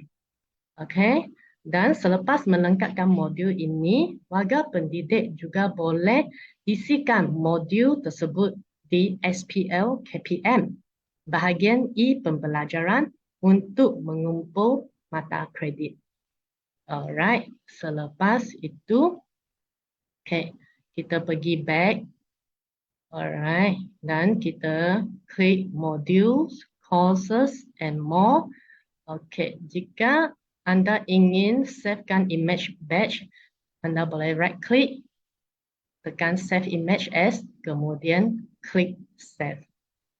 Okay, selepas melengkapkan ke-6 modul ini, anda boleh pergi ke learning path dan ini menunjukkan sijil dan badge Microsoft Educator. Klik pada print, dia loading sekejap. Okey, ini menunjukkan sijil anda telah berjaya melengkapkan Microsoft Educator Academy. Syabas. Alright. Okey, dan dengan ini lengkaplah Microsoft Educator. Kemudian ini menunjukkan sijil MIE saya sebelum 1st of July. Ingat, tadi saya telah berkongsi sebelum 1st of July, nama program ini adalah Microsoft Innovative Educator. Tarikh saya mendapatkan badge atau pengiktirafan ini ialah pada 23 Jun. Alright, selepas 1st of July, okay, nama program ini telah rebranding menjadi Microsoft Educator dan ini merupakan badge dia. Okey, seterusnya kita pergi ke program kedua iaitu Microsoft Advanced Educator. Selepas warga pendidik mendapat badge Microsoft Educator, anda boleh teruskan dengan Microsoft Advanced Educator. Caranya hampir sama, iaitu anda perlu melengkapkan dua learning path secara online. Salah satunya ialah Master Microsoft Teams dan yang kedua ialah 21st Century Learning Design. Sekarang saya akan tunjukkan step by stepnya. Sama, login ke Microsoft Learn, klik pada training, kemudian pergi ke Educator Center, Educator Program, kemudian Microsoft Educator, scroll down, pergi ke Microsoft Advanced Educator, dan di sini menunjukkan dua learning path yang perlu dilengkapkan, iaitu Master Microsoft Teams dan 21st Century Learning Design. Okey, kita masukkan ke Microsoft Teams dan di sini menunjukkan terdapat 8 modul yang perlu dilengkapkan dan mengambil masa lebih kurang 8 jam. Scroll down untuk melengkapkan setiap modul. Sama, ulang setiap langkah-langkahnya, iaitu pergi lengkapkan setiap unit. Make sure ada tik hijau yang keluar di sebelah kanan dan experience point telah menunjukkan warna hijau. Okey, selepas melengkapkan learning path pertama, kita kembali untuk melengkapkan learning path kedua. Sama, ia ada 8 modul dan mengambil masa lebih kurang 7 jam untuk lengkapkan. Okey, dan pastikan anda complete 8 modul tersebut dan akhirnya anda akan mendapatkan badge Microsoft Advanced Educator. Dan satu peringatan di sini ialah badge ini perlu di-renew setiap tahun. Dan pada setiap tahun dia mungkin ada kriteria yang baru kerana bidang teknologi sentiasa update atau dikemas kini untuk memenuhi keperluan semasa. Alright. Seterusnya kita pergi melihat kepada cara untuk mendapat selepas melengkapkan kedua-dua learning path, macam mana kita dapatkan badge itu. Klik pada ikon profile, tekan profile. Kemudian di bahagian achievement, klik module, courses and more. Nah, ini ialah Microsoft Advanced Educator 2023. Klik pada butang print. Dan ini merupakan sijil. Sama, anda boleh isikan ke dalam SPL KPM untuk menambahkan mata kredit. Ini merupakan sijil saya untuk Microsoft Advanced Educator dan badge dia. Sekarang saya akan teruskan dengan Microsoft Innovative Educator Expert, MIE Expert. Ia merupakan program premier yang dicipta untuk mengiktiraf warga pendidik global yang sentiasa berdedikasi dalam PDP dan selalu mendorong murid untuk berfikir secara kreatif dan mereka yang merupakan warga pendidik yang suka berkolaborasi dengan pendidik tempatan ataupun pendidik di seluruh dunia. Dan cara untuk mendapatkan MIE Expert ini, dia ada lain sikit dengan ME ataupun MAE. Yang tadi, anda perlu melengkapkan modul-modul kan? Tetapi untuk MIE Expert, anda perlu membuat nominasi kendiri. Pada setiap tahun, terdapat 2 sesi nominasi. Untuk tahun ini, sesi pertama ialah pada 15 Mei hingga 7 Julai. Manakala sesi kedua ialah 15 November hingga 15 Disember. Maka warga pendidik masih sempat untuk bersedia dan mendapatkan pengiktirafan NIE Expert. Prasyaratnya ialah anda mesti telah mendapat Microsoft Educator, Microsoft Advanced Educator dan sharekan URL transkrip dan achievement anda dalam borang nominasi. Sekarang saya akan tunjukkan cara untuk mendapatkan URL, achievement dan transkrip. Okay, first, masuk ke Microsoft Learn, klik pada ikon profile, kemudian pergi ke profile. Selepas itu, right click achievement, klik share, copy link, dan kemudian pastekan link URL ini di borang nominasi. Selepas itu, kita closekan page ini, kita pergi ke transkrip. Okey, ini menunjukkan transkrip saya dan bilangan modul yang telah saya lengkapkan dan apakah durasi yang telah saya gunakan untuk melengkapkan modul ini. Durasi ini telah ditetapkan. Okay. Dan deskripsi untuk setiap modul yang telah saya lengkapkan juga dipaparkan di transkripsi, termasuklah title, description, date of completion dan juga duration. Okay. Anda boleh print out jika perlu dan untuk sharekan URL, anda klik pada butang ini, share link, kemudian klik pada create link. Okey, kemudian klik copy link. Dengan itu anda akan dapat link URL untuk transkrip anda. Okey. Mari kita sambung.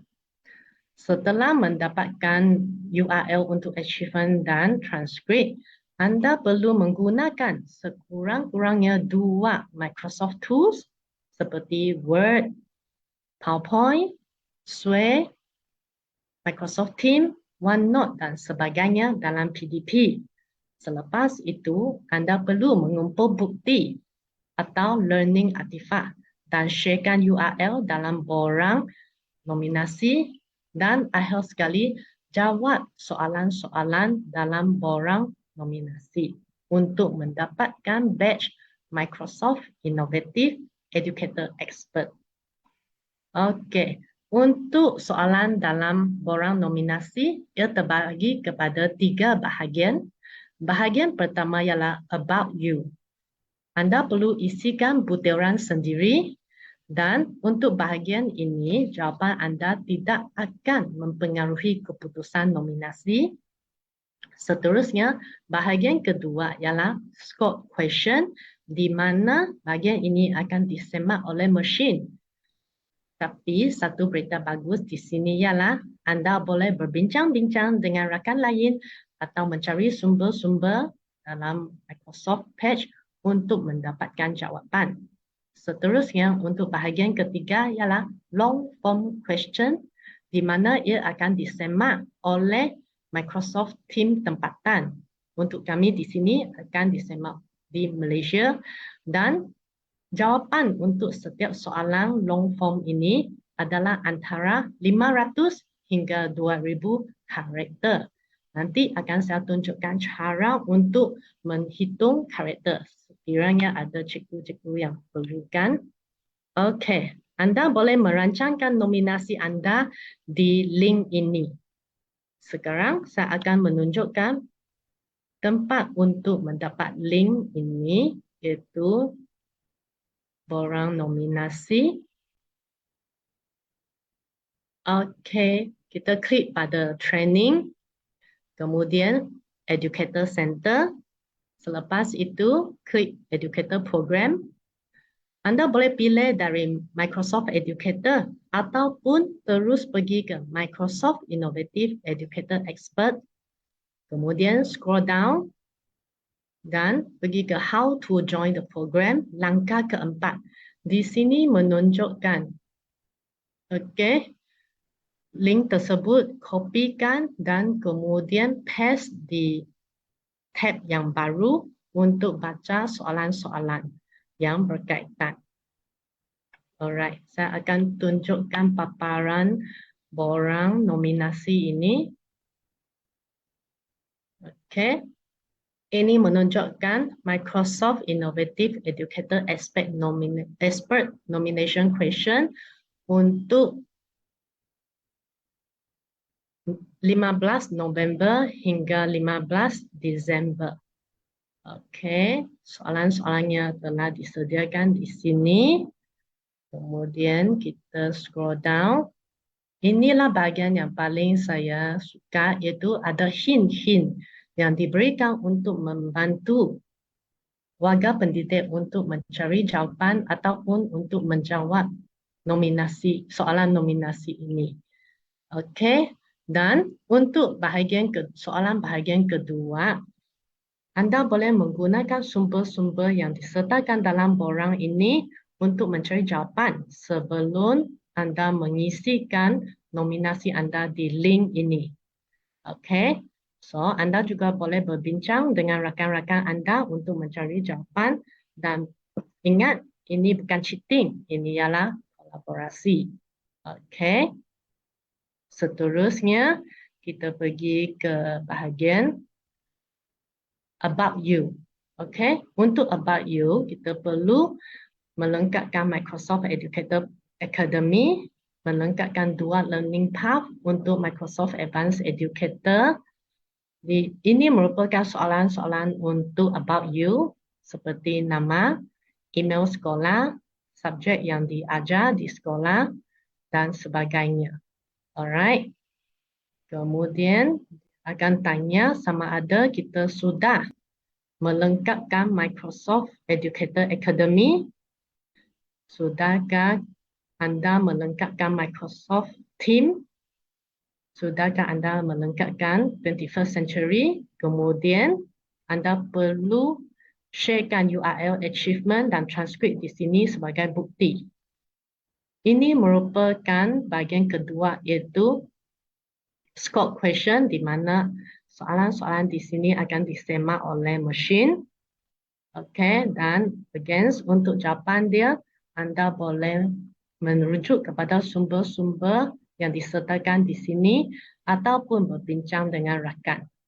Untuk bahagian long answer question, jawapan untuk setiap soalan adalah dihadkan antara 500 karakter hingga 2000 karakter, including spaces, dan dia bukan word.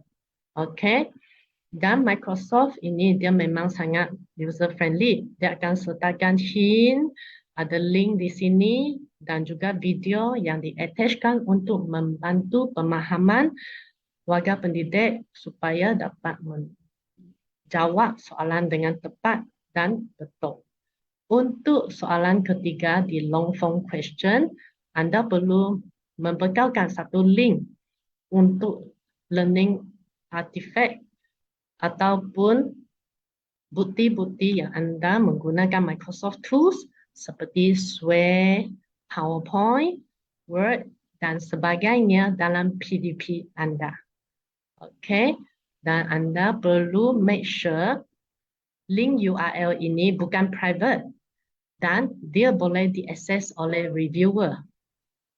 Satu cara untuk memastikan sama ada URL anda boleh diakses oleh reviewer atau tidak ialah dengan pastekan URL anda di browser window sama ada in private atau incognito. Jika anda boleh mengakses kepada URL anda di browser in private atau incognito, ini bermaksud reviewer juga dapat akses link anda. Sekarang saya akan tunjukkan cara untuk count karakter dulu. Okey.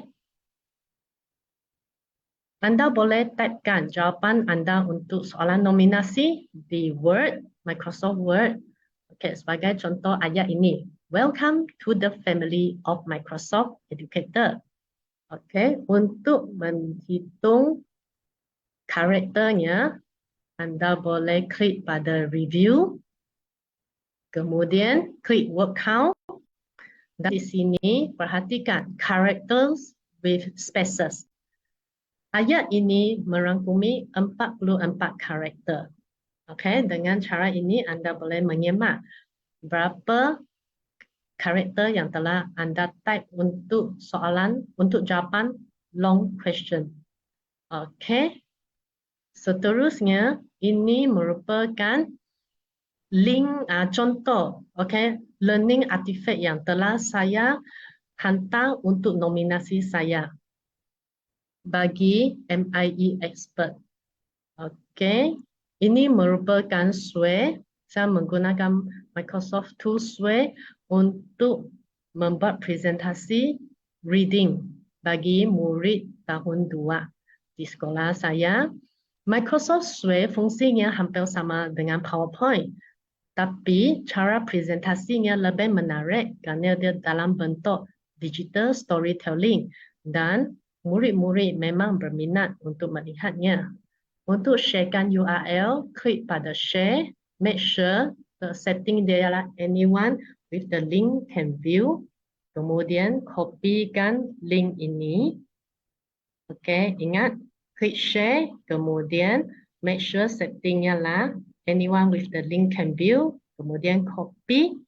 Selepas itu, jika anda masih was-was, samakah URL ini boleh diakses oleh reviewer atau tidak, anda boleh semak di browser in private untuk Microsoft Edge ataupun jika anda menggunakan Google Chrome ialah browser incognito.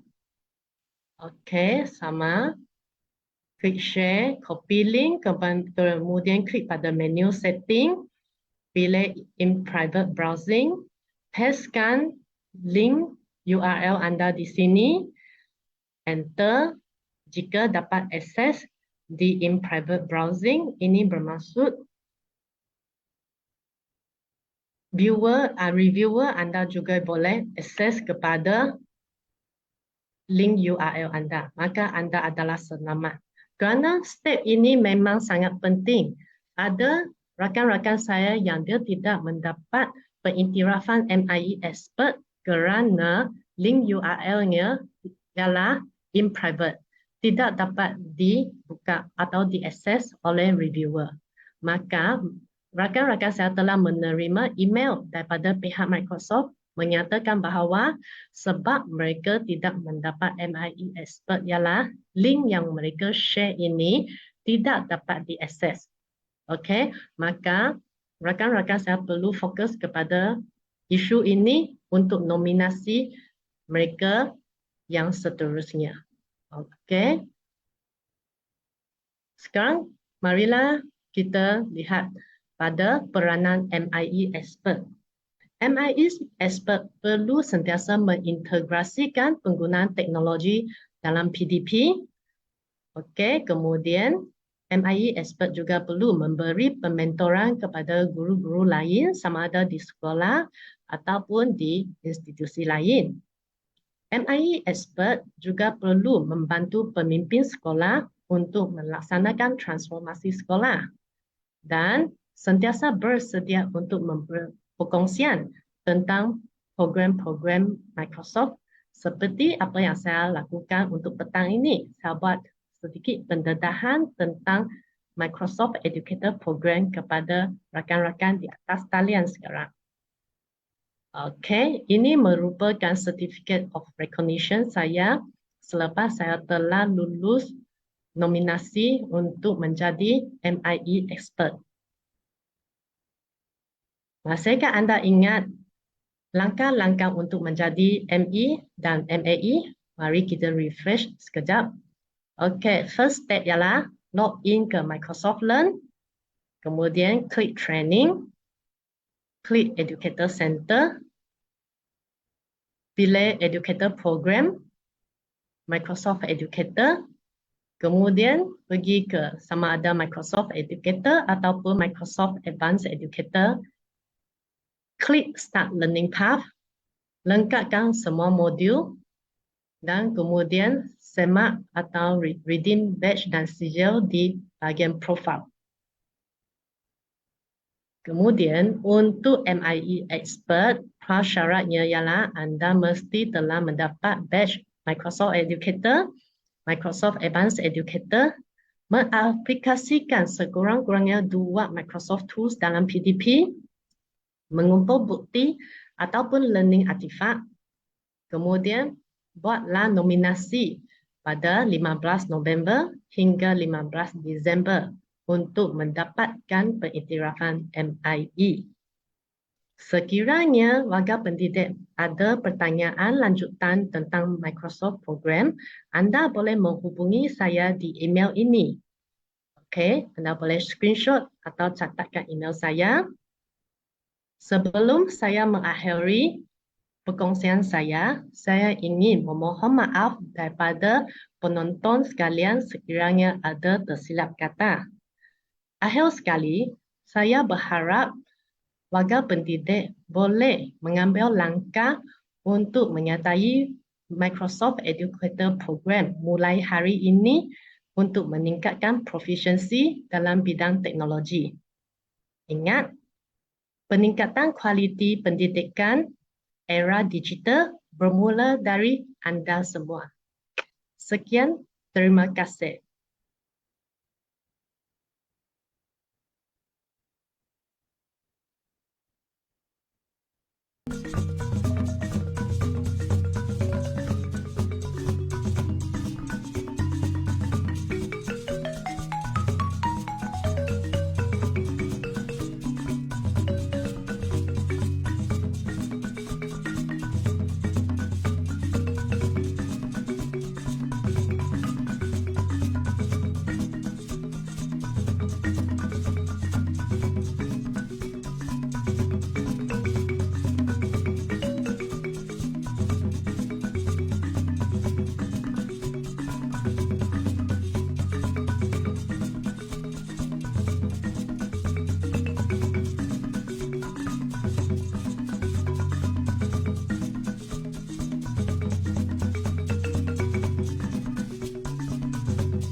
Coding was first introduced to me by my swimming coach, Miss Irene Hisham.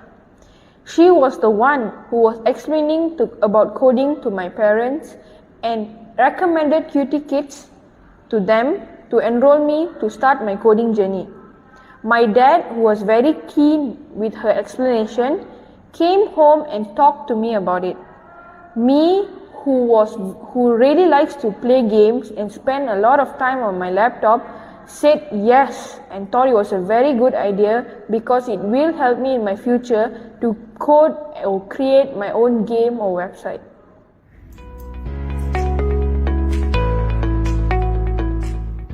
My favorite part about coding is when I get to test the project I have made so I can see it's either successful or unsuccessful. And if it's unsuccessful, I could improve my troubleshooting skill too.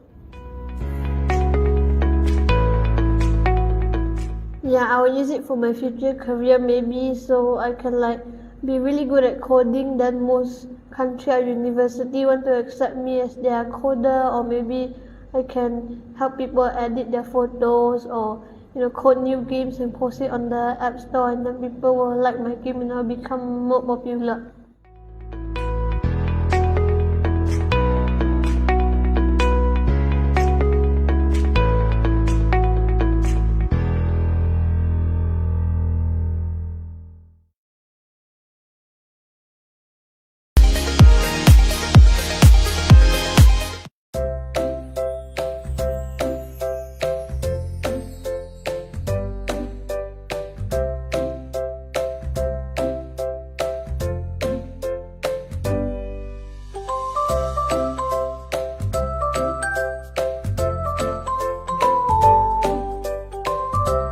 Our vision is to discover an individual's passions and turn it into sustainable skills. Therefore, we have catered to curriculum best fit for kindergartens, primaries, and secondary school students.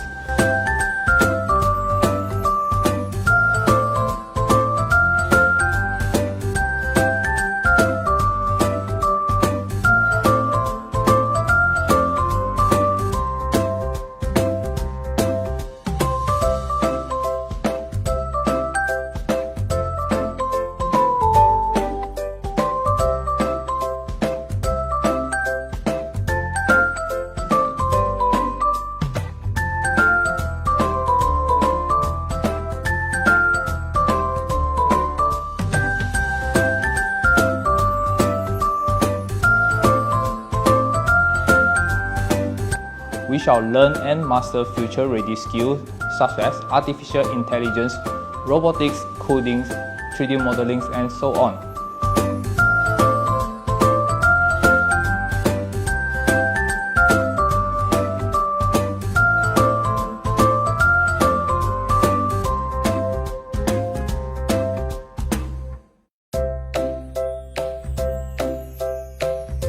Red, orange, yellow,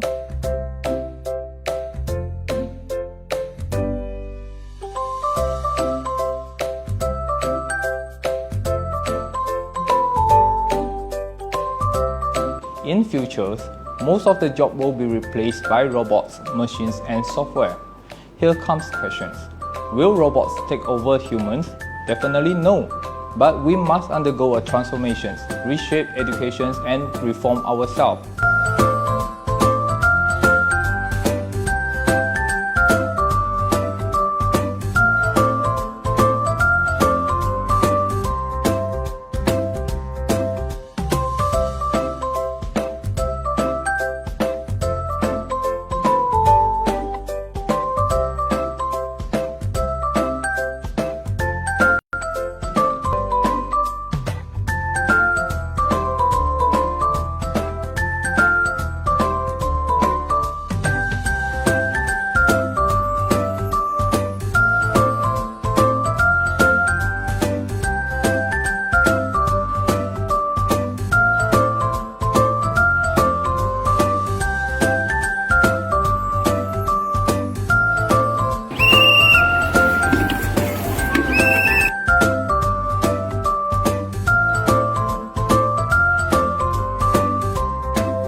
We foster the unique individualities and self-assurance of each student, equipping them to take on the world with our genetic philosophy, one patient's infinite future.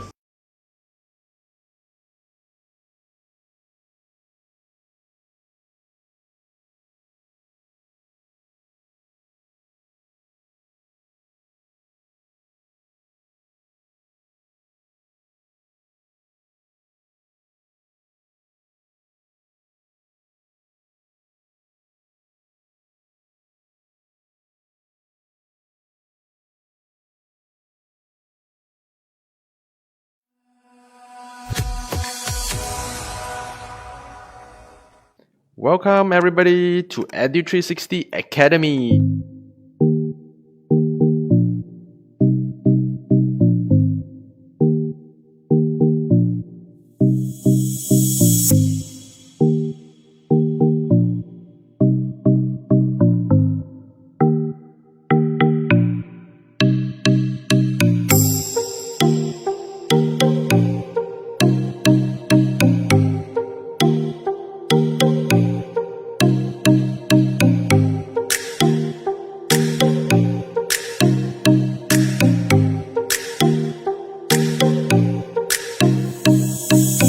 Robotics makes me even more smarter than I need to know. Okay. It makes me know how to make other Lego things. I like robotics because it makes me smart and make me more study hard.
Robot Club is a one-stop STEAM robotics coding learning center in Malaysia.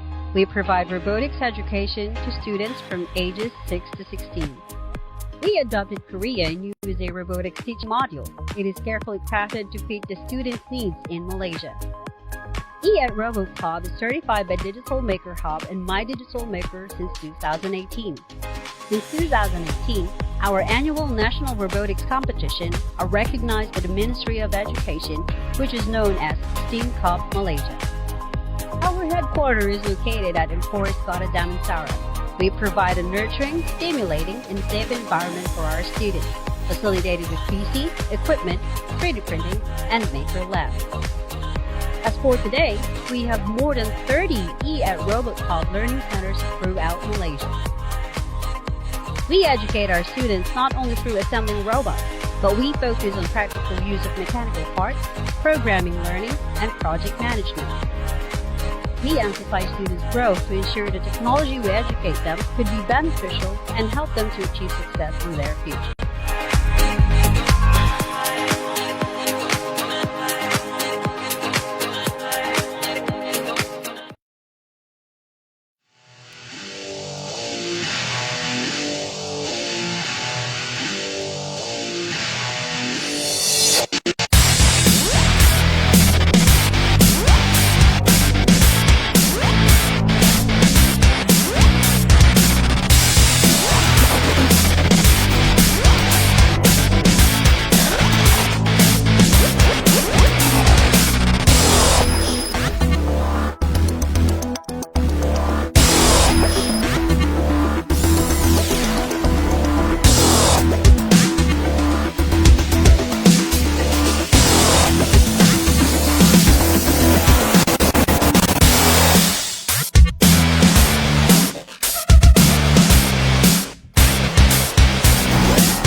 Welcome back, ladies and gentlemen, boys and girls. A very good evening to all of you.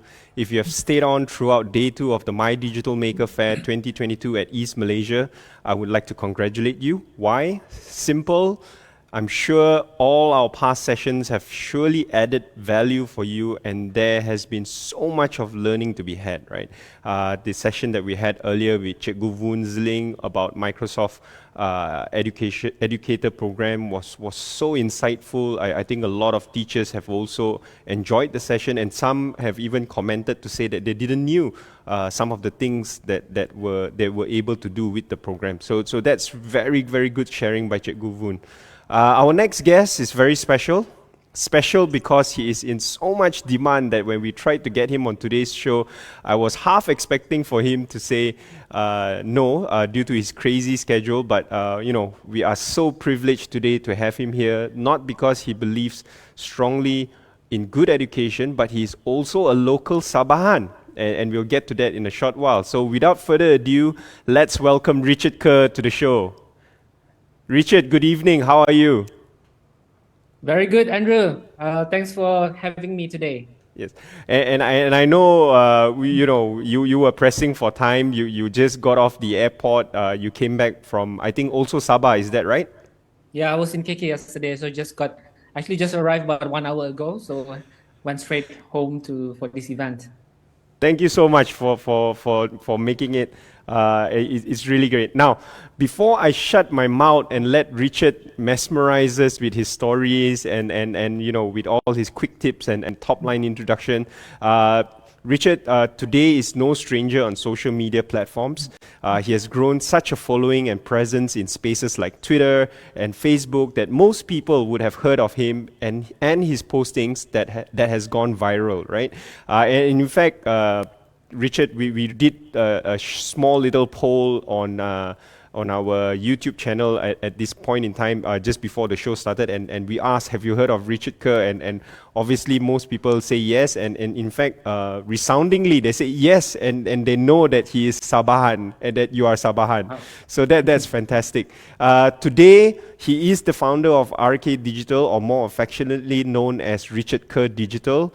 And as promised, I'm going to keep my mouth shut now, but I'm just going to do that just before I ask this very quick question.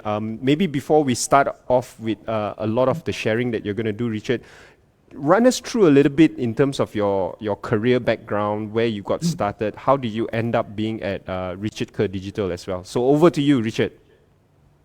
All right, thank you, Andrew. Once again, it's an honor to be here today. Hopefully I get to share some of my experience and some tips and tricks about storytelling. Now we go back a little bit in time.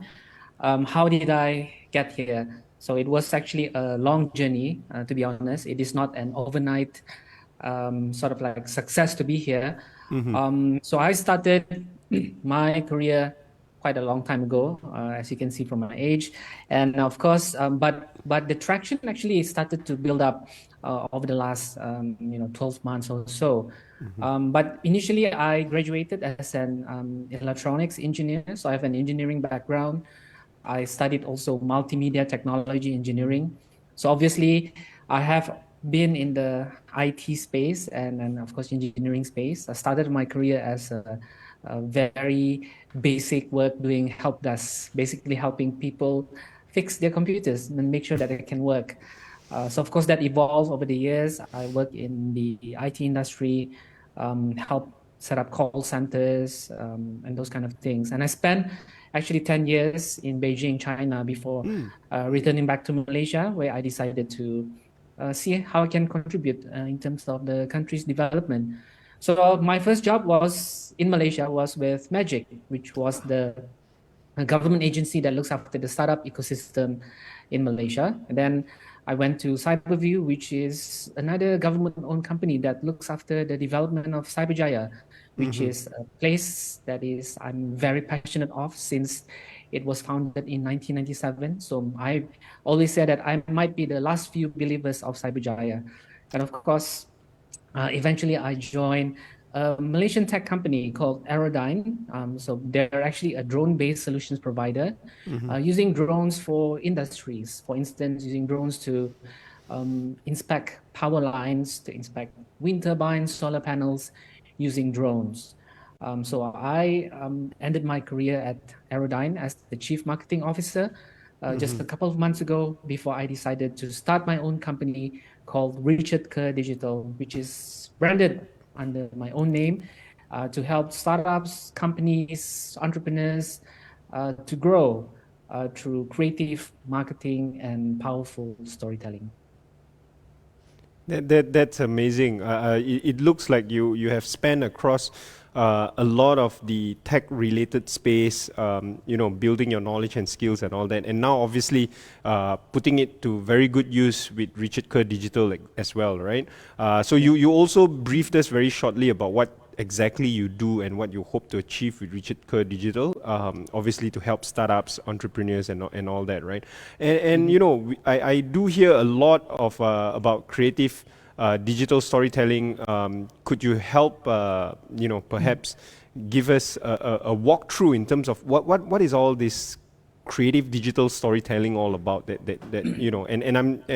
believe you've got a deck to share with us as well. So Richard, take it away, please.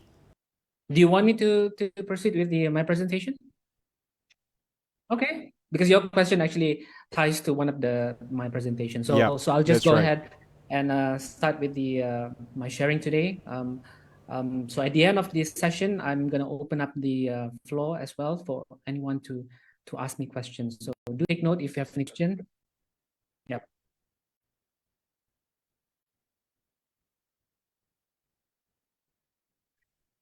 All right. So that's the technical team speaking in the background. Now it's my turn. So let me start off real quick right now. Okay, let's. All right. So just to kickstart this conversation today. So this is what happens. Okay, he's still speaking, but I'll continue speaking on my end. So this is what happens every minute on the internet. That is happened in 2021. So this actually shows you all the various social media platforms, all the digital platforms that you can see or have been using. As you can see, for instance, there are 1.4 million scrolling that happens every minute on Facebook. And in terms of on Netflix, for instance, 28 subscribers are watching movies on Netflix every minute. So as you can see, the scale of this, it's really mind-blowing. You won't be able to imagine like how much have people been leveraging on this platform. So on this platform. So let me go to the next one. So this is an example of, I guess probably some of you have heard of these two, and at least Kabi Lame, for instance, they are extremely popular. So for instance, Kabi Lame has 150 million, I think even more than that today, 150 million followers on TikTok. And he's actually the TikTok's largest account owner. He has the most followers online, and the other guy, Jamie, meanwhile, he's actually Canadian, but he was able to grow his followers very quickly as well.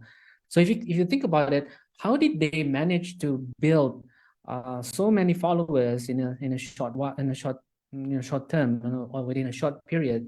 Because if you think about it, they actually both of them started during the pandemic. That you can imagine that it's just less than 3 years ago.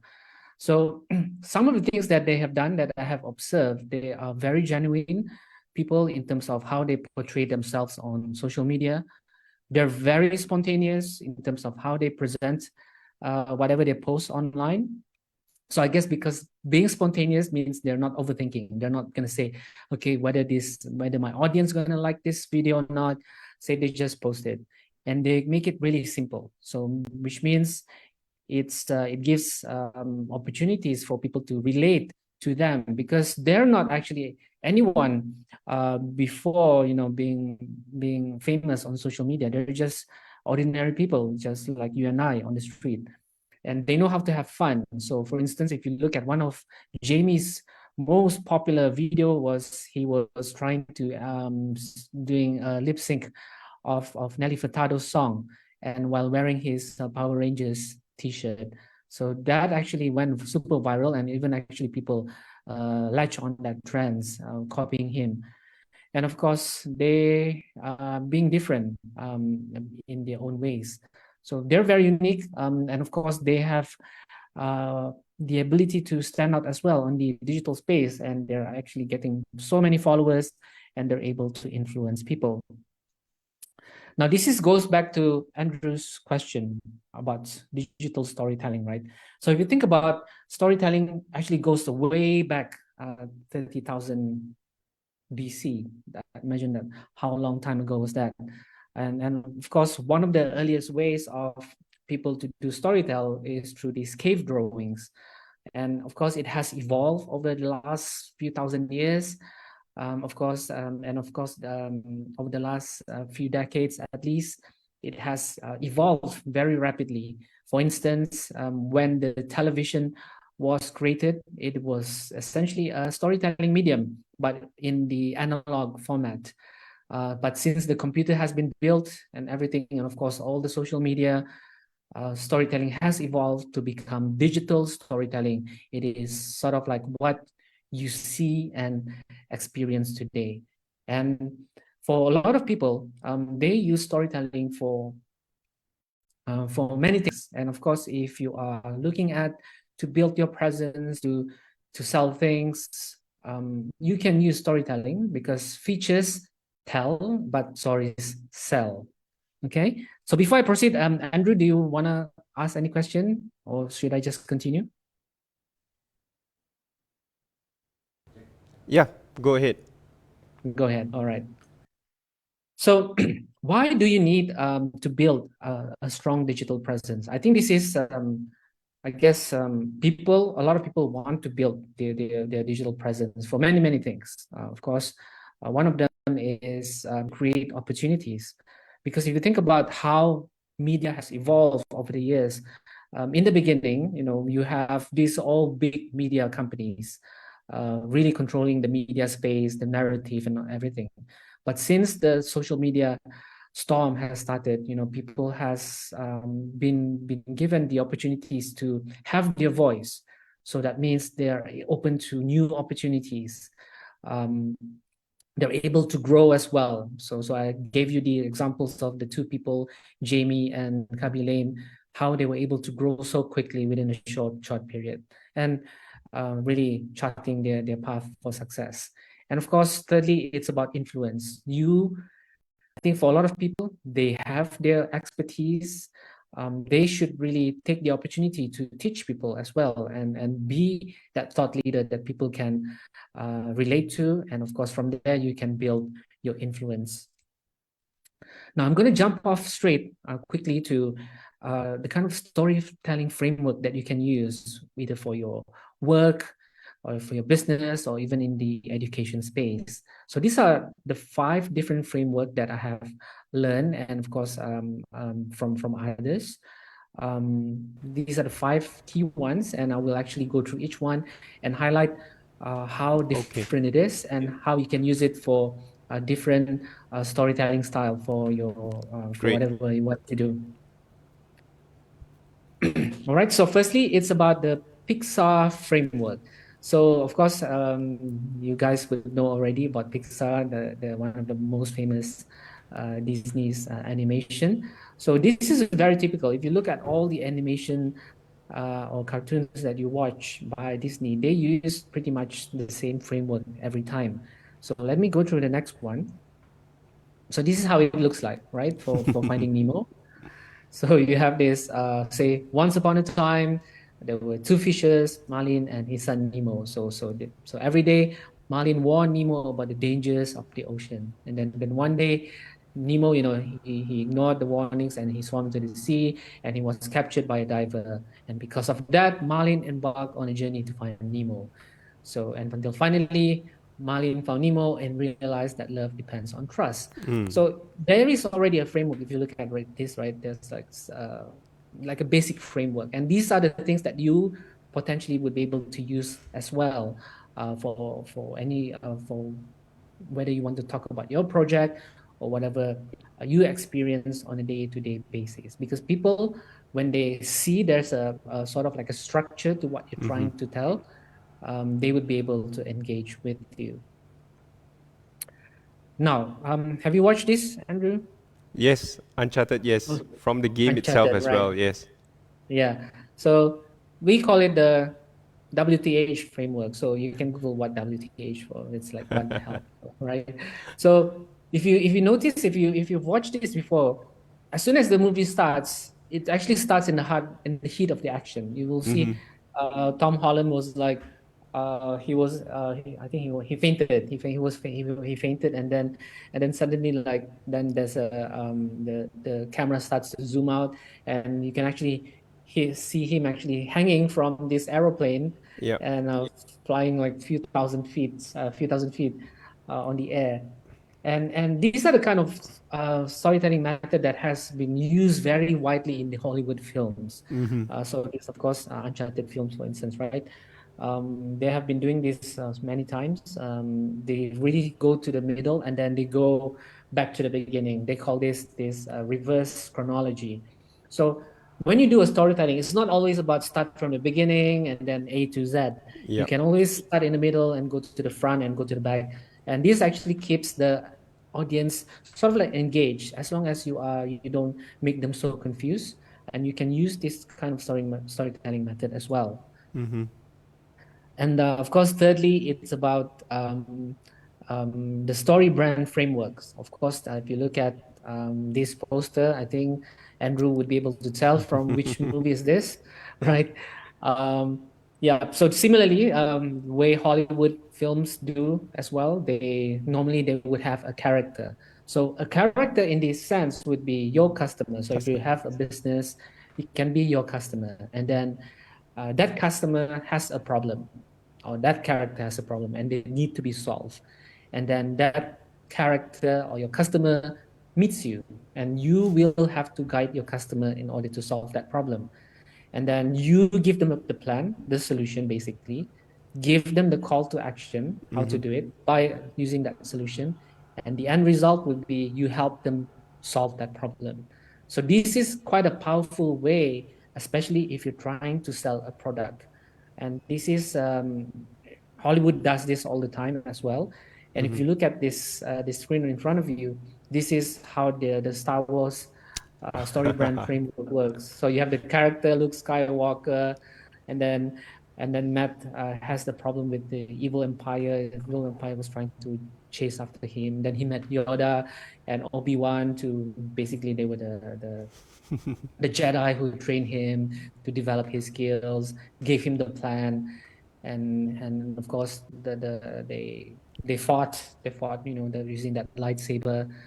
And the end result was the rebellion was crushed, they failed, but at the same time the success also, they were able to beat the empire and blew up the Death Star. So this is a typical Hollywood film kind of style. So one of the things that I also learn is every time I watch a movie, it's not just about watching a movie. It's also learn about the storytelling. How do they actually put the story all together? So especially those stories which have very high rating, you try to see. So try to spend time about learning how do they actually build up the story, and then you will see sort of like a structure to this. So it's really powerful way to learn by watching and also learning at the same time. And I think this is very common for many startup companies or technology companies. They use the innovation framework.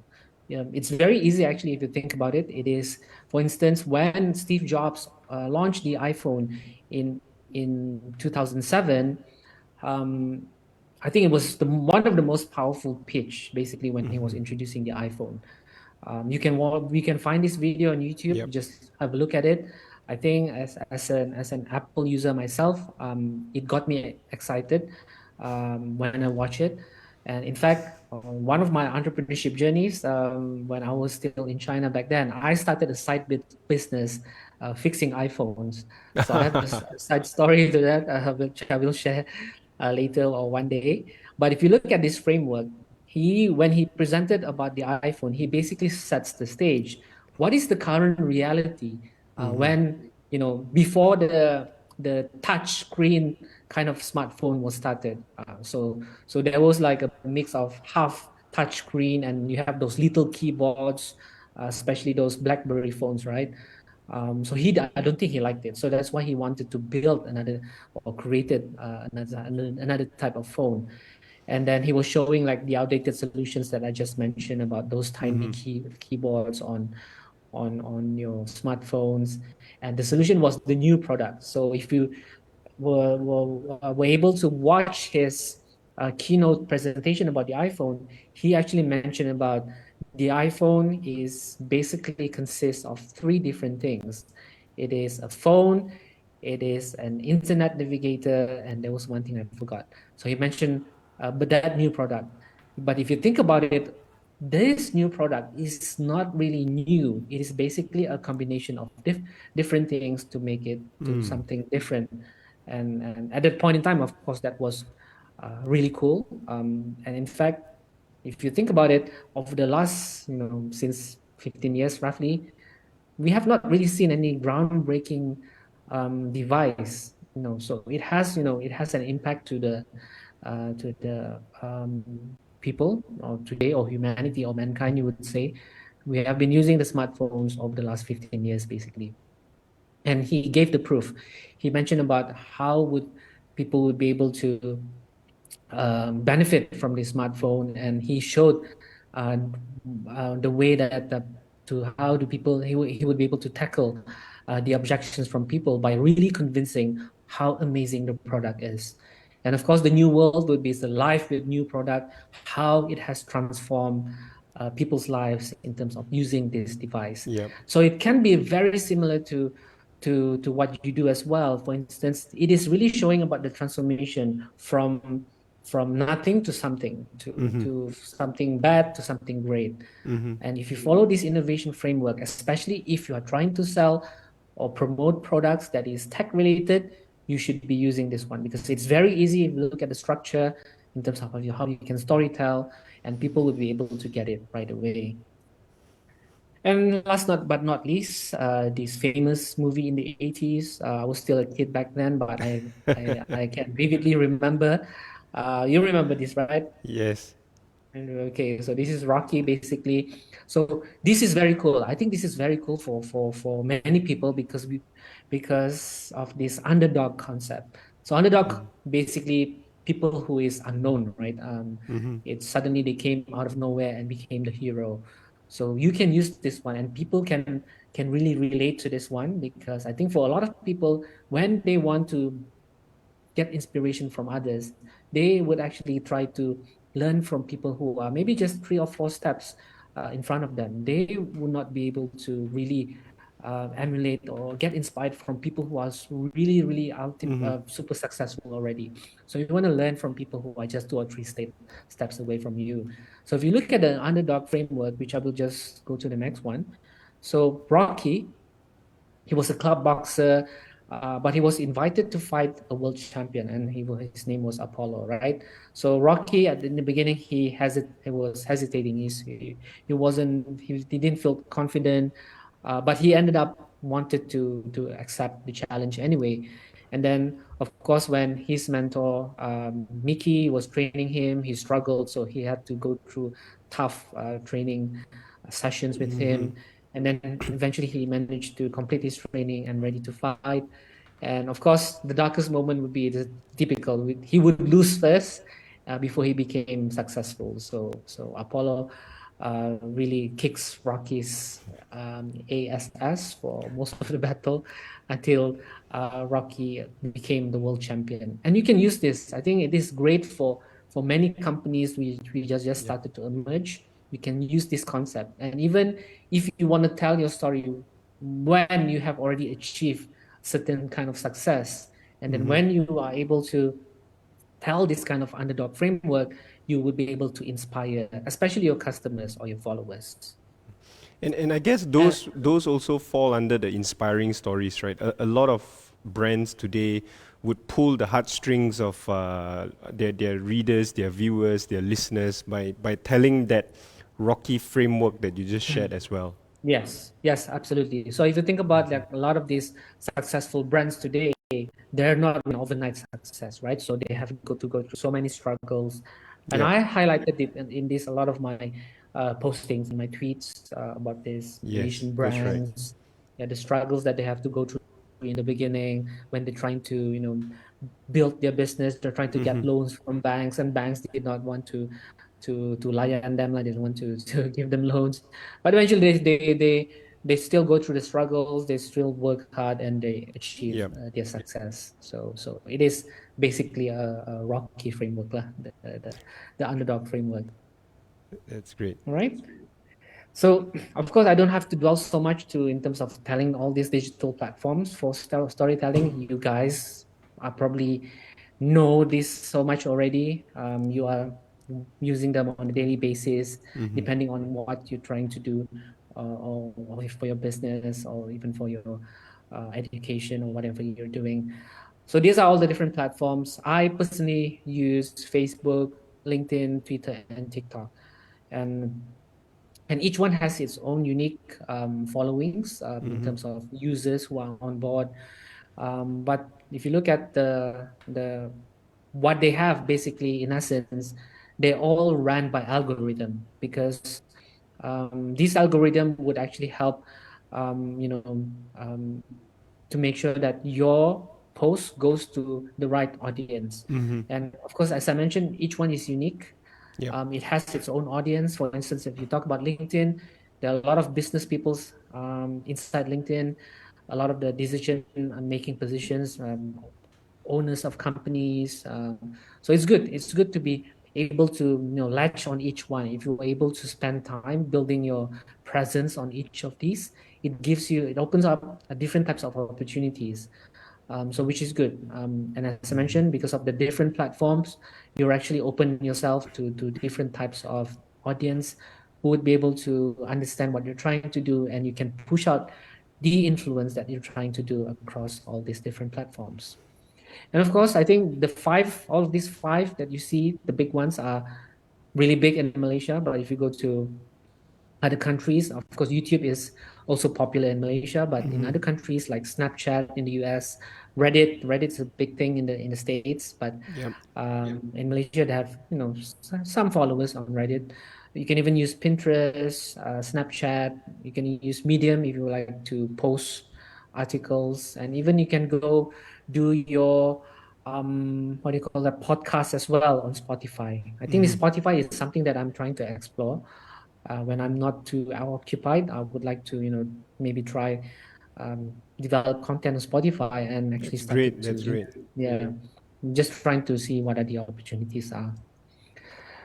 Of course, if you talk about short videos, huge battle happening right now. YouTube, TikTok, Instagram, Facebook, they're all trying to win audience by providing opportunities for people or content creators to create short videos.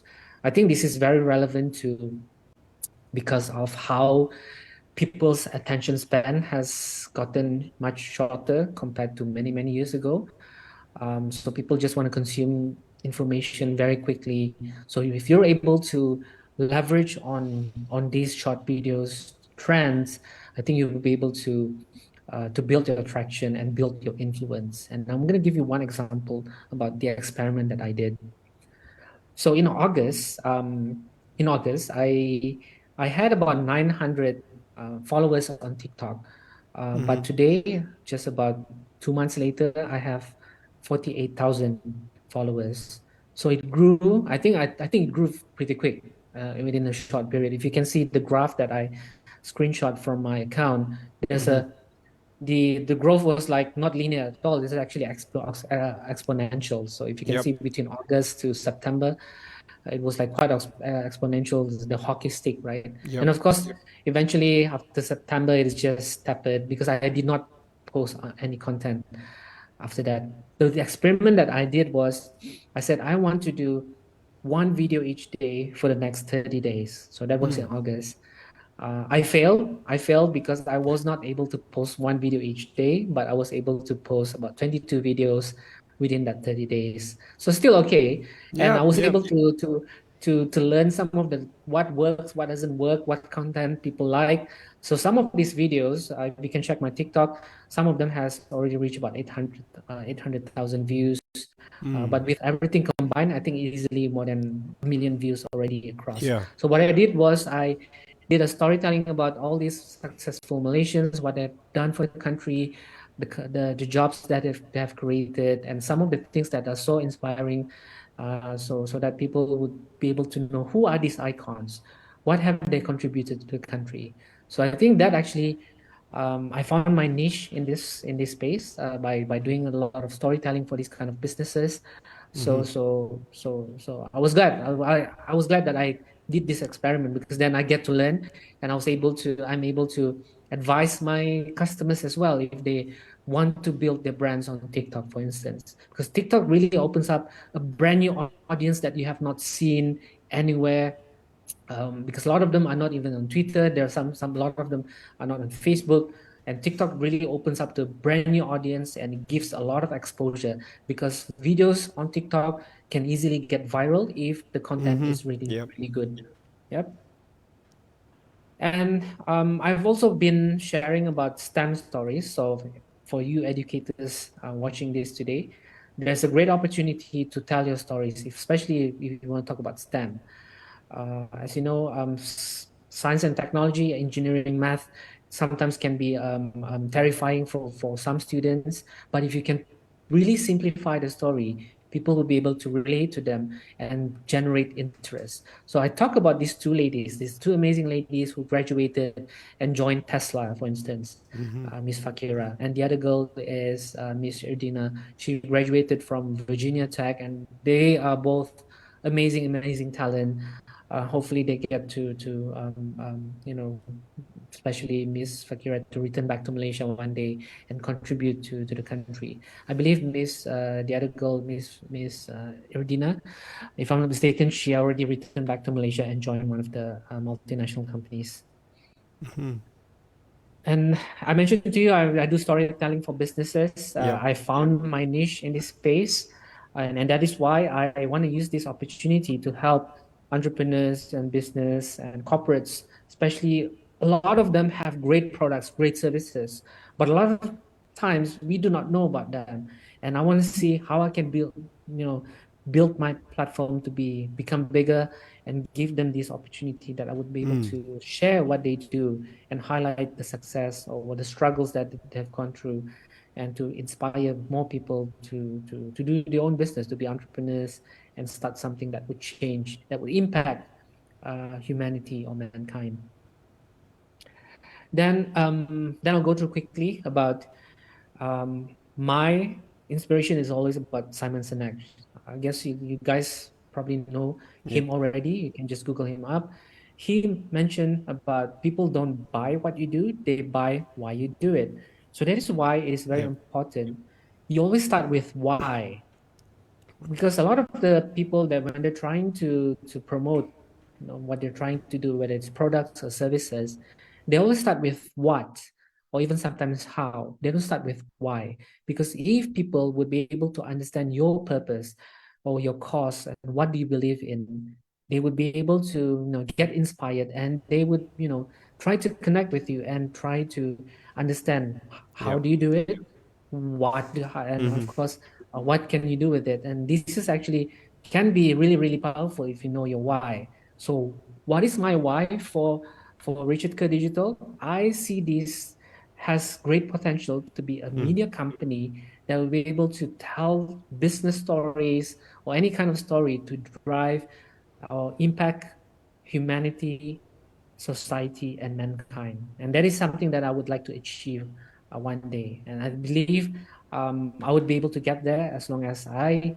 stay through this course and always go back to my why. So if you have the opportunity to get this book from Simon Sinek, get a copy, read about it. I think it's going to be very useful. And easy example would be Apple. If you think about Apple, you look at these posters, they're not even showing the computers or whatever products that they're selling. They say think different. So they want to inspire creators. They think different. How can they create something? So if you think about how and what, right? So this is how. So how do they do this? Of course, if you think about creators, people who create content, for instance, for music, whatever, especially in the digital space, then they would use a computer to create those kind of content. So you have to think about how Apple does it. I believe in the book by Simon Sinek, he did mention about this concept by Apple. And of course, you need to know your audience. And this is very important. I think knowing your audience, it's really crucial, because you don't want to, talk about what you're doing to everyone, because there's a popular saying by, I think, Seth Godin. I think he's one of the master marketeer. He mentioned about, if you're trying to sell to everyone, you're selling to no one.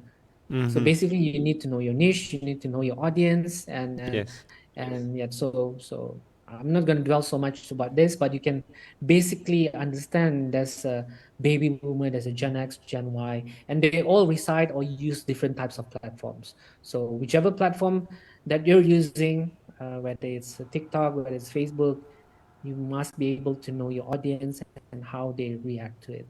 And to know your audience, basically, it's not just about identifying the kind of people on that platform. It's also about doing a lot of experiments. You post something and see what is the response like. How do the people respond to your post? And that from there, you keep on learning, keep on fine-tuning your content until you get to the point that you're able to create posts that would able to go viral, for instance.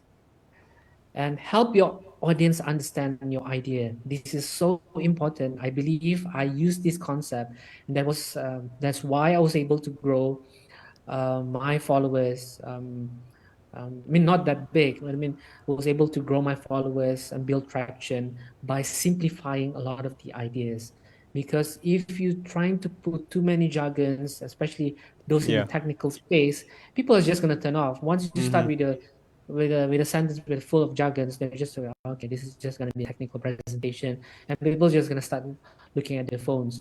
So help your audience understands your idea by making it really simple. And Apple does it really wonderfully. When they introduced the iPod back in the late year 2000, they make it simple. 1,000 songs in your pocket, and you get it right away. So people are like, wow, you can put 1,000 songs in your pocket. Back then it was huge. But if you think about today, it's unlimited song with Spotify. Right? So they did not say, okay, we're gonna say this is our product. It is light. It is its size of a sardine can.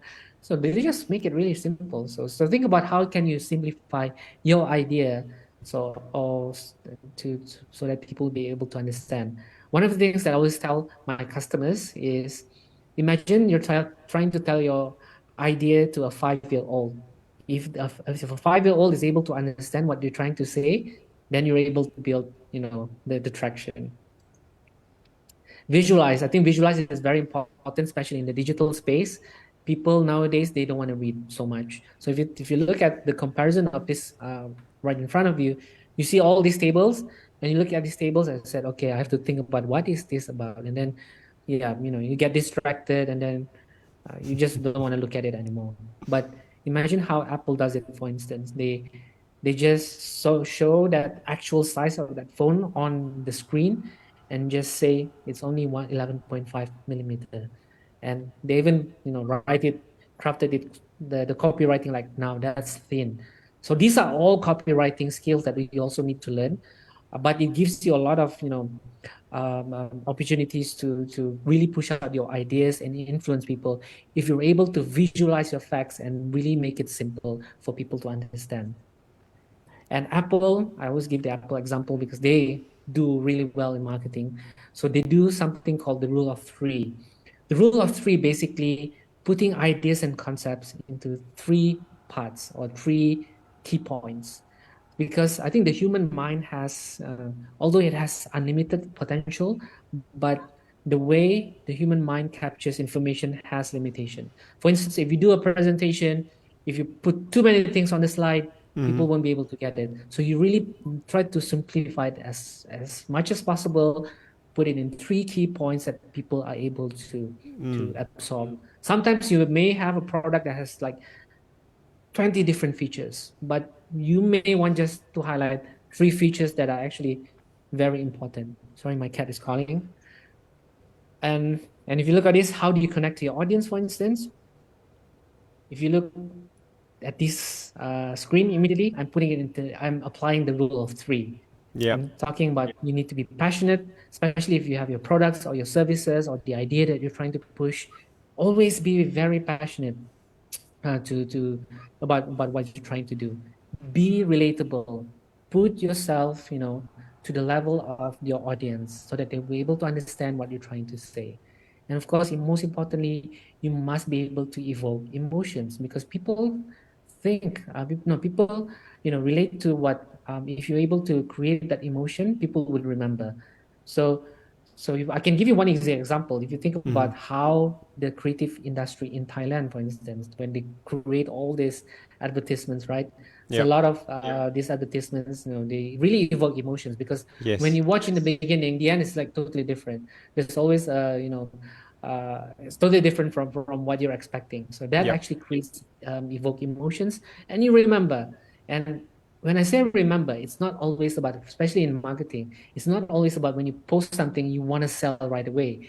It is when your audience or when your customer experience a problem and they're trying to find a solution, and they'll think about you right away. So that is the idea that I always put when I tell my customers.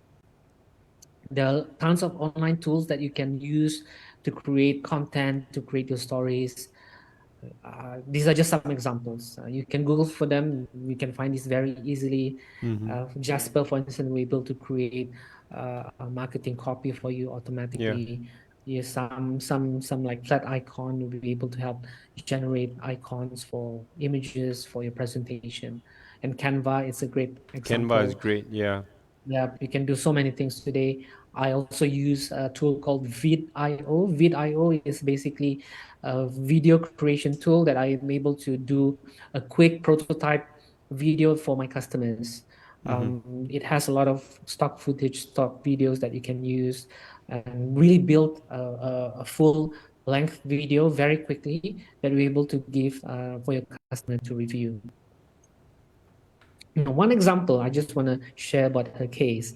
I think Nurul, she's I think is going to be an emerging influencer. She just started very early this year, but I bumped into her when she messaged me on Twitter. So apparently she's a teacher. I think she's teaching in Johor. She's an English and art teacher, but she's really into space. She really likes everything about space. So she calls herself as a Malaysian space artist, as you can see the kind of work that she's done. Yeah. And she's also in dark sky advocate. So dark sky, I think for those who love, stargazing, dark sky is very important because you need to go somewhere really dark to look at the Milky Way, for instance, right? So this is her niche. I think she's very unique. I have not seen any Malaysians doing this kind of thing before.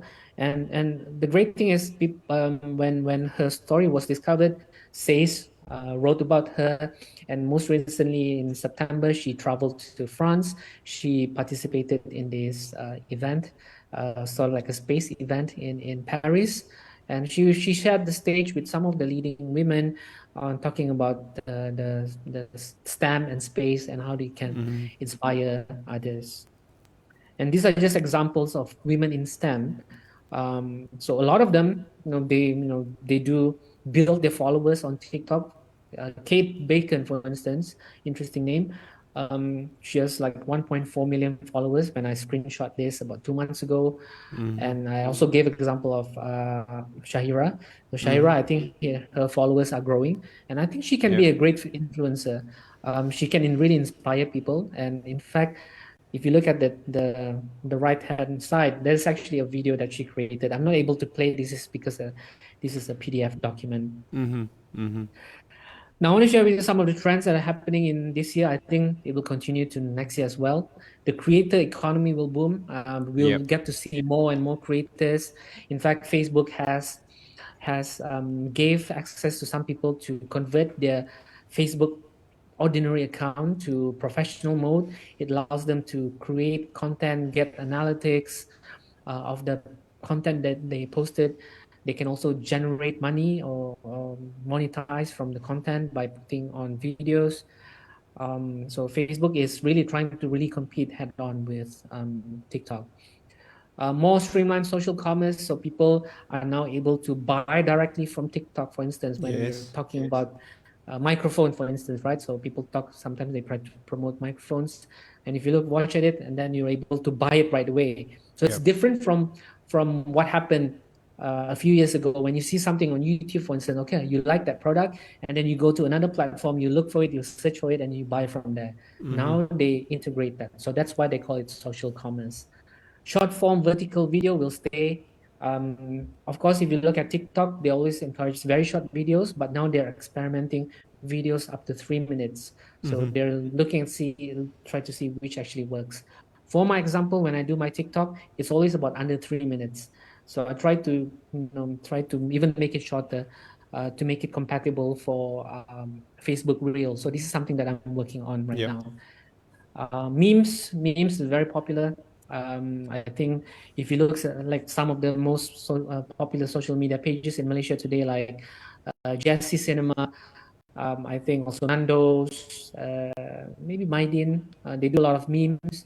It can create a lot of traction, especially if you're trying to promote something and a new idea and not trying to be too serious about it. I have done a couple of times, not a lot, but I think there's a lot of potential to use memes. TikTok will continue to grow, as I said. rise of the LinkedIn influencer. LinkedIn is a great example if you do businesses. When I flew to Sabah yesterday, the whole experience, I posted something on LinkedIn. I think it generated quite a good traction. I think probably about few thousand views already. I was basically just telling a short story about my journey coming from Cyberjaya to KK yesterday within a short 4 hours. So I was surprised. On Facebook it was okay. It was not performing so well, but on LinkedIn it was actually generated a lot of comments, and people were interacting, and I got a lot of connection requests. So that's a great opportunity. No filter, so people want to see genuine people. They want to see authenticity. They don't want to see people put in too many filters on their face. When they meet them in person, they're like totally different person altogether. And brands let loose on TikTok. What I'm trying to say is, if you look at one example like Ryanair from Ireland, so they're like Asia, but Ryanair is basically a low-cost airline. If you look at their TikTok, it's not really about promoting their products or services. They're actually putting eyes and mouth on planes and talking, and it's funny. It's like almost like memes, but this is what they're doing, and to really reach out to their audience or their future audience. So last but not least, you can use stories to engage and impact emotions. Stories are always easy to remember. You can easily remember stories more than facts. It helps you or your brand to stand out in the digital space. So many things online today, but how do you stop your audience from scrolling and look at your content? So stories can help. It helps build trust, especially if you be consistent about it. Eventually you can turn non-believers to believers, and it drives people to take action. I have experienced this myself personally. Stories will always help, just like very much like how I get invited to speak at this event, because all the storytelling that I have done. Is that correct, Andrew? Yeah. So okay. Richard, I suppose my question to you is this: how do you see students or youths use storytelling to create impact? Especially those that are in Sabah, Sarawak, Labuan. I'm sure there's so much of stories to tell, community-wise, environment-wise, education-wise, a lot of things. What are your thoughts on that? Yeah, that's why I think for a lot of things, right? I think stories are actually they're everywhere. Especially if you look hard enough, if you train your mind hard enough, you can find stories in so many places. You don't even actually have to think so far. Just think about what you had for breakfast. Okay, and then what kind of story can you create from what you had during breakfast today? So if you go out, especially those people in the rural interiors, I was just there quite recently. So I was talking to some of the people in the community, what they're doing. You can always create stories from this. And the best thing is, because although there are some challenges with the infrastructure in Sabah, especially for where I'm from, but there are places you still have access with the internet. You can still use your smartphone. And the best thing about these digital platforms that I shared with you, you can create content very easily without actually having to have an additional device. Just shoot a video, be really authentic about it, and you can have a look. One example is this guy, I forgot his name, but he does a lot of TikTok videos. He's actually he climbs Mount Kinabalu. He's actually a potter, so he brings stuff up Mount Kinabalu to the restaurants and to the rest house there. So he just taking people through his journey every time. When he carries this heavy stuff, he just shared it. And he has built so many followers. He can do live right now, and he can just share and drive influence and get people to understand more about what he does. I think similarly in Sabah and Sarawak, I think people can do this as well. I was just there, and I talked to some people. As long as you can create stories, you can really leverage on this. So don't overthink. You can just put the content out there and see how people respond to it, and don't give up if you don't get a lot of engagements, because you need to be consistent to build the traction. And I believe that those that are watching today and those that will be watching it later on as a non-live would definitely be inspired by Richard's story as well as his wonderful masterclass that he has given. I think, you spoke about simplicity, right? And that's why me personally, I love your work because it is simple, it gets straight to the point, yet it is very, very powerful and effective. And I hope that after this, a lot of the youths that are watching, or even the educators that are watching it right now, would inspire their kids to get into the habit of writing and storytelling, and because Malaysia has got a lot of stories to tell, and I think you would agree with me, Richard. Malaysians are quite poor when it comes to branding ourselves, branding the country. Branding our char kway teow and roti canai and the places of where Crazy Rich Asian has been filmed. People still think that it's 100% filmed in Singapore, for example. In New York, there is a food court that is in a way Singaporean food, but I would have to say we do it so much better than most people in terms of that. But it's just that we get so poor in terms of branding ourselves. Yeah, exactly. So that's why I think that this is a great opportunity. I think we need more people to tell our great stories. I think Malaysians in general super talented. I've spoken to so many. They build great products. A lot of them develop great world-class products that are being used overseas. Those are just some few examples. And a lot of them, whether they intentionally want to be under the radar, or some of them want to be known, but they're not sure how to do it. So anyone can help them as well, right? Just a bit about me, myself. Cumulatively across all the different platforms that I've built, I have about 200,000 followers. Hopefully, I will be able to reach 500,000 next year, and to continue to grow. So I've created a lot of viral posts already.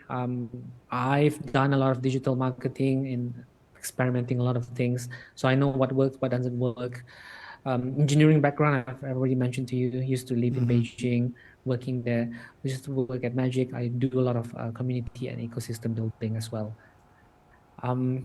Last but not least, you have the power. I think everyone has the power to do it. You are given one of the few of the most powerful tools in the world, the social media. It's really how, depending on you, how do you want to use it? You want to use it for benefit of the humanity or mankind, or you just want to be there and just complain about things. So it's really up to you. You have the power.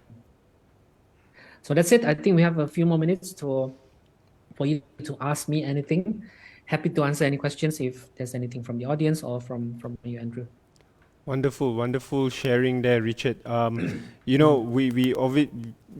think for all the platforms that you're on, a quick, easy Richard Kerr search would pop you up. I suppose you would come up in most of the platforms, correct? Yes.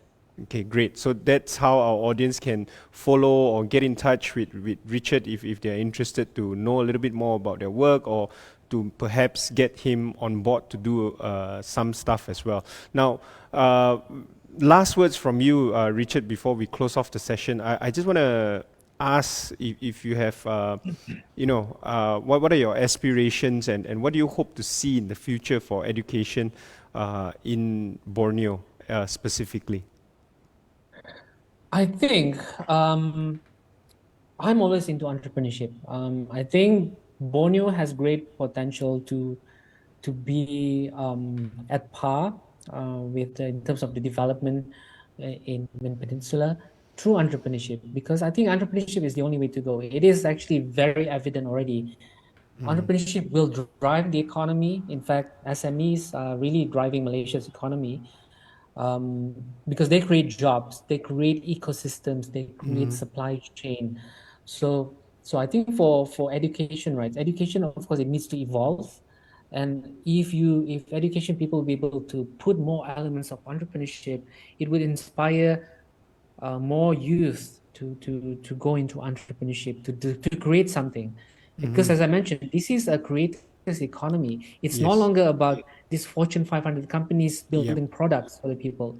People can create their products, people can create their presence, people can create their voice, and build so many things. It is the possibilities are truly endless actually. So I guess in a sense, so if you are an educator, always find ways to to inspire your students, help encourage them to be creators, get them to learn all these different skills, pitching, develop content, right kind of content, so that they would one day when they're ready to do it, they're able to do it properly and really drive things, whether it's their community and even their towns, cities, and eventually the country. Wonderful, wonderful. Richard, on behalf of Synapse and MDAC, we would like to thank you for your time today. You have been an absolute superstar. That was an absolute masterclass. I personally have learned a lot as well from your sharing over there earlier. I know you were rushing back from the airport, so we truly appreciate it. The enthusiasm and the support you have for the My Digital Maker movement. Now, tomorrow will be day 3 of the My Digital Maker Fair 2022 at East Malaysia, and once again we will have a jam-packed itinerary to fulfill all sorts of curiosity for learning. Right? We kick off at 10 a.m. talking to Vincent Kok of Microsoft. Then we have Cikgu Anutra speaking about her amazing innovation center in Tenom, Sabah. Then Cikgu Azuela will then share with us why soft skills have a big part to play in a tech-focused future. And want to become a Google certified educator? Cikgu Samsurya, Cikgu Sham will be more than able to answer all your questions. Finally, our last guest of the day for tomorrow would be Associate Professor Technologist Dr. Helmi Norman, who will be showing us how we can fully utilize iOS mobile apps using iPad for ideation. As they say, the learning never stops, right, Richard? Yes, exactly. Every day is an opportunity to learn something new. There's always a lot of things that you can learn, but choose the right one and hopefully, always build something. Yeah, create Fantastic. So once again, thank you, Richard, for your time, and we hope to see more posts celebrating Malaysian achievements from you in the coming year and hopefully many more years. And we wish you all the best with your new venture at Richard Kerr Digital. So that's it from me. That's it from Richard. We'll see you again next time. Bye-bye.